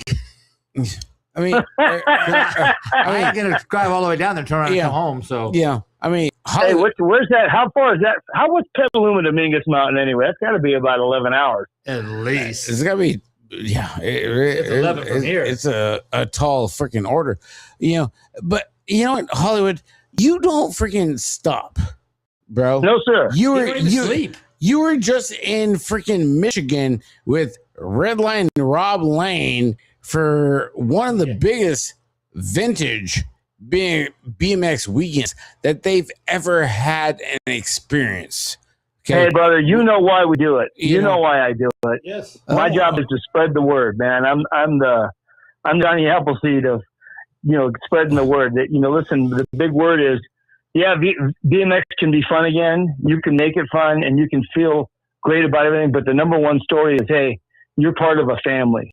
I don't care if you race a 16-inch, 26-inch, you got a 29er all blinged up and you never jump a curb. That doesn't matter. You're still a BMXer to us, and you're part of our family. You're never alone, man. You've always got a brother. Did he just include fucking Cheeto? I think he did. Exactly right. I think he did. Every single one of them. We're talking about awesome. the Mad Viking. Yeah. Young cheer jury. God, baby. Mike, you really don't. I mean, you stayed here before. I know, but he just doesn't sleep. No, Did you sleep's not, for people that need it. did you not If I'm sleeping, I'm not doing something, and I got too much to do. Did you not God, see what they I hear freaking you. did over there in freaking Michigan? Hollywood. I mean, you're here, your boots on the ground, and you and your Yeah, you and your goose. or your Oh, goose. dude, that was so. Let me tell you how fun that was. We were so afraid that the ranger was going to come kick us out of the park at 1:00 in the morning, but we were inside that trailer giggling like little girls. It was hilarious. It was just like being 12 again and hiding, riding in the groves and hiding from the cops. It was the same thing. Like riding to the bowling alley? Right, just like riding through a bowling alley on your way to get chicken. Oh yeah, After midnight. Yeah, So good, dude. I know that whole effect. That's awesome. So Rob Lane kept trying to warn him, hey, watch out when Hollywood comes to town. They had I don't think they had the real idea, but they got it both barrels when I showed up. If you don't take a hint, you're in trouble. Yeah. That's all I can tell you. I mean, over off of your world extravaganza, I guess we could say, Okay. you're over. You want my opinion about the worlds? Well, no. Yes, Well, I do. yeah, yes and no, but I want to hear about how everything happened over there in Reachfield Park with you and Rob Lane, with Redline Radio and everything. The pictures, we drove. The pictures. We were drove through the night. Amazing. We made that hellacious drive. We stopped. The three of us: Kevin Cleveland, Rob Lane, in his brand new rolling red line BMX museum. We had pedal to the radiator. We only stopped for Buc-ee's, and we got to Michigan that night. And we had a quick layover we had a quick tequila stop in Indianapolis. Picked up our buddy Don Lane. Yeah. Picked up Don Lane and hauled tail all the way to Michigan and had a great time. Dude, we didn't sleep the whole way. We were talking and goofing off. Dude, by the time I got to Michigan, our face hurt from laughing the whole way there. It was just a good time. It's no different than Rick saying Dirty Fest is basically one nap and two showers. Is that what it was? Is that what you called it? Yeah, one nap and two showers for the week. Dirty Fest is like 2 naps and freaking 2 power naps. Yeah, and a shower. Dude, it's amazing. 2 power naps and a shower. Yeah. It's amazing how many days in a row you can go with only 2.5 hours of sleep a day. Mm-hmm. But you know what? When you're it's enjoying freaking life. awesome. When you're enjoying life, yes. Well, you're And you know what? You're seasoned like that. It's but you know what? And that 2.5 hours, I feel guilty that I wasn't doing something to make it better for everybody else. But you know me and my list, I'm up to 137 things. Really? And we've already taken care of a whole bunch of them. So improvements, changes, big things for Dirty Fest 5. Are you kidding me? We should. Man. We're over. I mean, You haven't even got my list yet. Well, but it's just July, Hollywood. I mean, take brother, a break. we bro. can't. Why wait? Take a breather. We're about halfway done with Dirty Fest 4 when we start the Dirty Fest 5 list. Oh, okay. Right. Cool. It's cooking. Just want to make sure. Okay, good. Sounds good. Let me tell you, there's so many good things we're going to announce. Starting with the date, we shoot the commercial with Bill Ryan tomorrow. We're shooting the Dirty Fest 5 commercial. Really? To launch the date and tell everybody all about it. But it's going to be a special commercial tomorrow. And a special guest join us. So wait till you see that. Does Bill Ryan know? I just wanted to make He might not. He'll know 20 minutes after I get there. Well, I mean, because between the two of you guys, like it gets kind of crazy, so I just want to put it out there. Hey, listen, let me put this out there. I absolutely love you guys. Thank you guys so much for what you do, your platform, your voice, and the great message you give, and the chance you give guys like Sean to come on and tell it like it is. Dude, that was so enjoyable. I loved that. Me. Yeah. Well, you know what? When you were You know what, Hollywood? When you have people from out of the country that are intrigued of what you're doing, that is a huge thing. Yeah, man, it is a huge thing. It's a huge thing. You have a worldwide, global fan base, and there's I don't know if there's any bigger fans than me because I love you guys. Thanks, Mike. Well, you know what? We love you absolutely. Too, just think the world of what you guys do and the important message you give out, and how you make everyone feel so happy to be part of it. And you just keep making Porta Potty number 6 bigger and better. Well, I think that has to do with you. Thank you very much. You know what? Porta Potty number 6 is just like it's there. Dude, let me tell you, legendary. When we rolled into that park, I looked over and I saw that big line of porta potties, and I saw that one handicap one a little wider. I was like, oh yeah, that needs number 6. That came on strong, like no problem right there. Yeah, you got. Hey, take advantage of the handicap people. Yeah, that was classic, dude. I mean, you knew. Yeah, well, I went in there looking for Eddie King, but I didn't see him, so I just came back out and shot the video. Are you fucking? Oh my god! I love you guys. Oh shit, Mike. Oh, good thing you don't watch our show. Hey, coming to you live from El Jardín. Hey, can't wait. Me either, man. I'm looking forward to it. All right, I got 2 more announcements. Yeah. Hey, listen. Here's my big one. Here's my next big one. Okay. Cool. I got the call. I got the text. I got invited.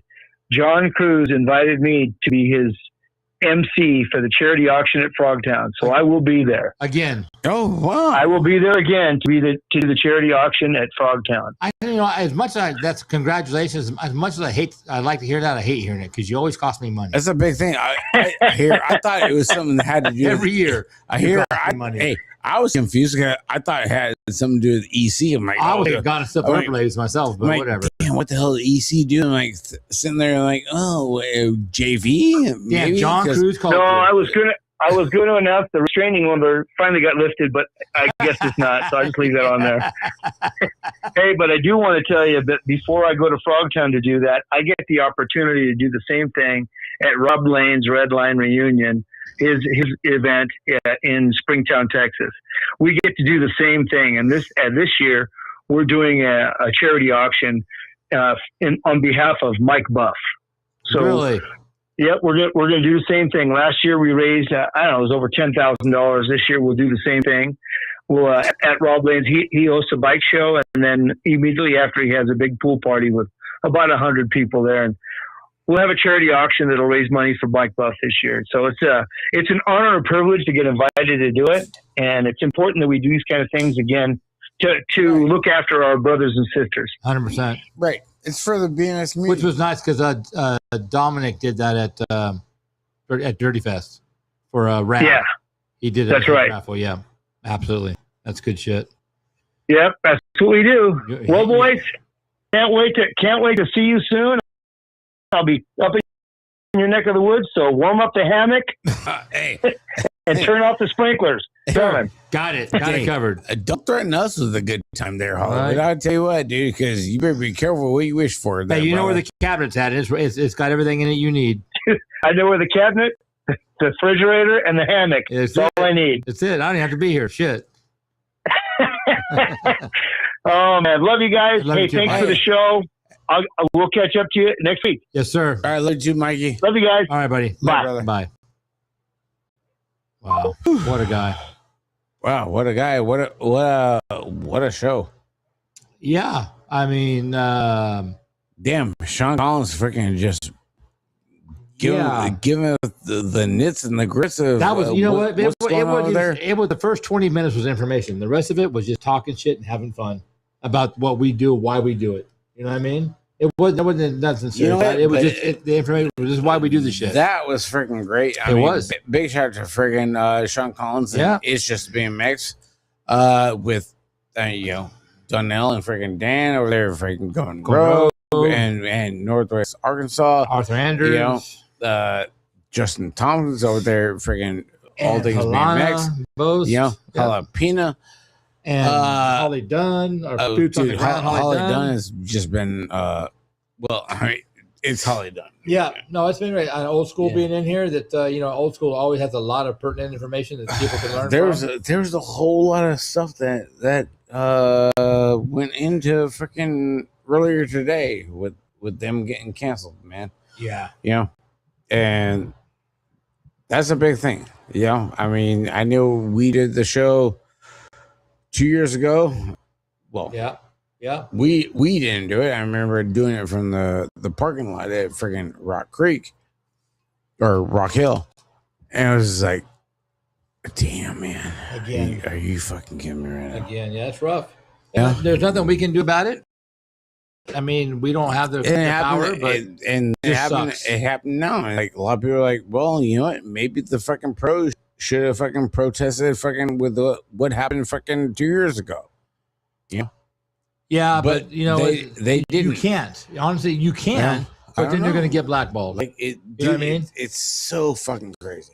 Then you're going to get blackballed by country for not going up there and taking your award and all that. It makes sense. The big thing was 2 years ago, is like when everything happened at Rock Hill, is like it threw a fucking flare out there to where, oh, now USA BMX is looking really good. But in all standing things of everything, USA BMX is still doing the same thing. Yeah, they didn't stick up for us then. They're not sticking up for us. They're getting the transponder fees. They're getting the fucking entry fees. This, that, and the other. Like, they're still fucking like, hey, they're not fucking guilty, or they're not innocent in this whole thing. Innocent of the whole thing, right? Yeah, they can stick up. UCI fucking did it on a fucking bigger portion. Twice again, twice, 2 years in a row. Where it's just like, fuck, dude. I mean, like Scott was saying, he goes at Rock Hill. He said that I told everybody to make sure you put it out there third round, because it's going to wind up counting, and no one wanted to hear it, but it happened. Well, but the big thing is like UCI is supposed to be the fucking big thing. Okay, that's where like you look at F1. F1 is not going to go and be like, yep, fuck you. We're racing. Right. When did it become a fucking part of it? Like, okay, it's too windy. Nope, we're not racing. What the fuck? All of a sudden? Yeah. I mean, I'm tired of fucking beating a dead horse on the whole fucking thing. It is what it is. Hey, guys, thank you very much for tuning in tonight. We really appreciate you. We couldn't do without you. I know it was kind of a long show, but big shout out to Sean Collins. Sean Collins calling in was major. Hollywood calling in. Yeah. Checking from Worlds over there in Australia. Let's see. We got the track challenge. Oh, yes. From All Things BMX. Yeah. From Justin Thomas. At first, it was Airtime, Mans, Metro, and Oak Creek with Lemoore, up for grabs for the biggest prize of the track versus track winnings. Now we have Airtime sitting in first with 142 views or votes. Then we have Oak Creek third with 94 votes. Mans 13th with 56 votes. Metro 21st with 35. And then Napa 22nd with 32 votes. And Lemoore sitting 27th with 26 votes. Pretty impressive. Being brought to you by freaking All Things BMX. And you know what? I could see how that would be like that. I mean, we do have more riders. That's a big thing. We have more riders in the other state. Yeah. So we're gonna have more people that can vote. So it does. Good night, Dustin. It makes sense. I mean, but we ride more than everybody else does. Other than Florida, we ride just as much Florida, if not more. Well, you know, I mean, Justin he's running the fucking numbers and all that shit. Big shout out to Nate Kitchen, that one over there in Solitude, over there in Utah, former BMX rider that used to ride for Greg Hill for GHP out of freaking Metro. Ended up getting a double and one for downhill. You know, so big shout out to Awesome. Nate Kitchen and big shout out to John Hall. You know, for that over there. Good night, Donnie. We got Cheeto. Cheeto's gonna be on All Things BMX this coming Wednesday. Tomorrow night, BMX Going Rogue is gonna have big Billy Russell. Really? Yep. So they're gonna have Billy Russell on the show tomorrow night. They had a good show freaking last weekend too, which was kind of big and weird at the same time because a lot of people are like, oh, dude, freaking, you guys barely been live for doing the chat for a couple months, and they were throwing a lot of shade on where all the entry fee and monies and everything was going. So I don't know. It was a big thing. Yeah. But big shout out to Going Rogue. I'll be in the chat on Going Rogue tomorrow for sure. After after Arthur Anders. And then yes, Arthur Anders, he will be live tomorrow as well. You know, so other than that, how did the side act series go there, Mikey? Stop 4 of the side act series was this weekend in Reedley. Went pretty good. Had four people show up, 4 side acts show up, which is awesome. Who was it? Daniel Masil and his monkey won. Second place went to John Holmberg and his daughter, Bree Erickson. And third place went to Mark Morgan and his monkey. Yeah. And gave out a lot of buys, a lot of t-shirts, a lot of stuff. Next stop is in 2 weeks, Roseville, August 1st, Saturday night. Creek. Dude, I know there's a ton of side hacks in Roseville area. I've seen them. I know I built most of them. Frogtown's now a 4-star qualifier announced today at their time. Yeah, so August 1st, not this Saturday, but the following Saturday, we will be out there running the side hack series. Yes, the truth needs to be told. And for sure. So show up, man. I have a lot of shit to give out in this season.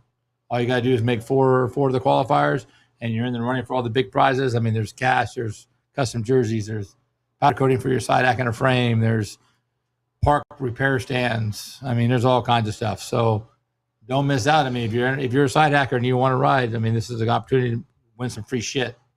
It's $10 to race, and that's it. And I guarantee you have a good time. So.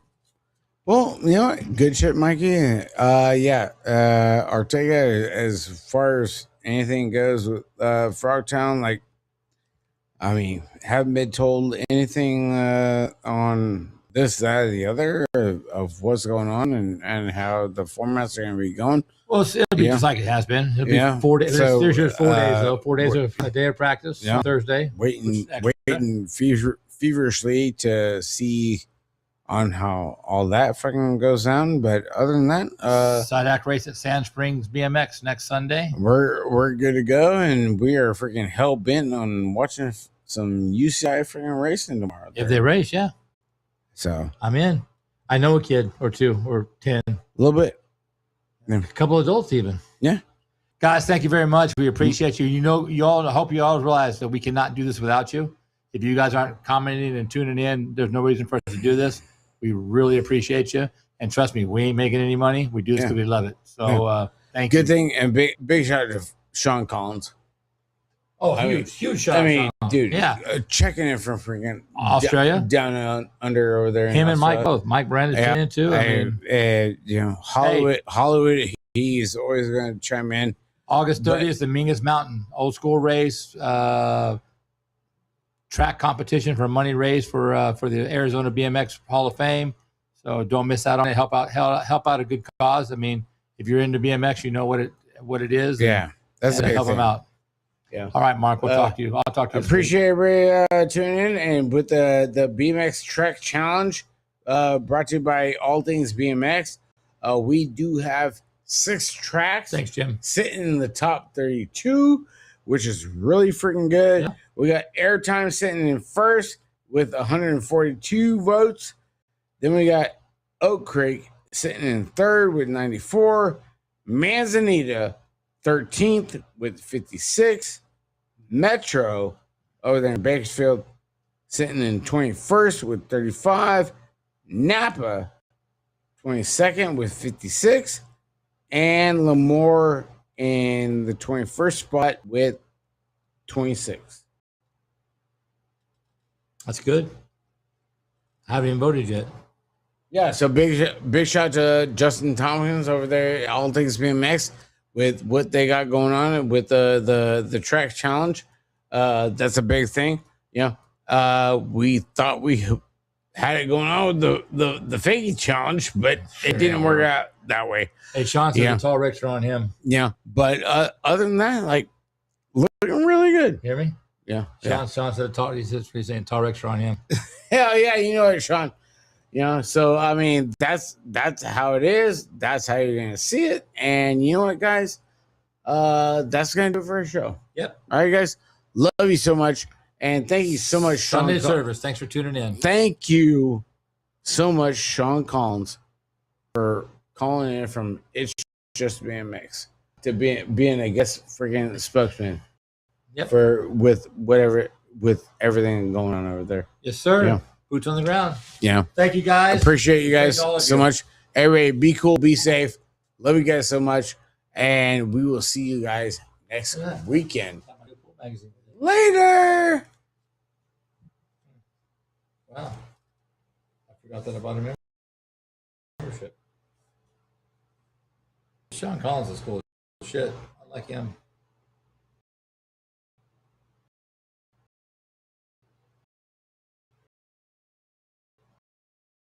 That was fun. That was a good show. That was a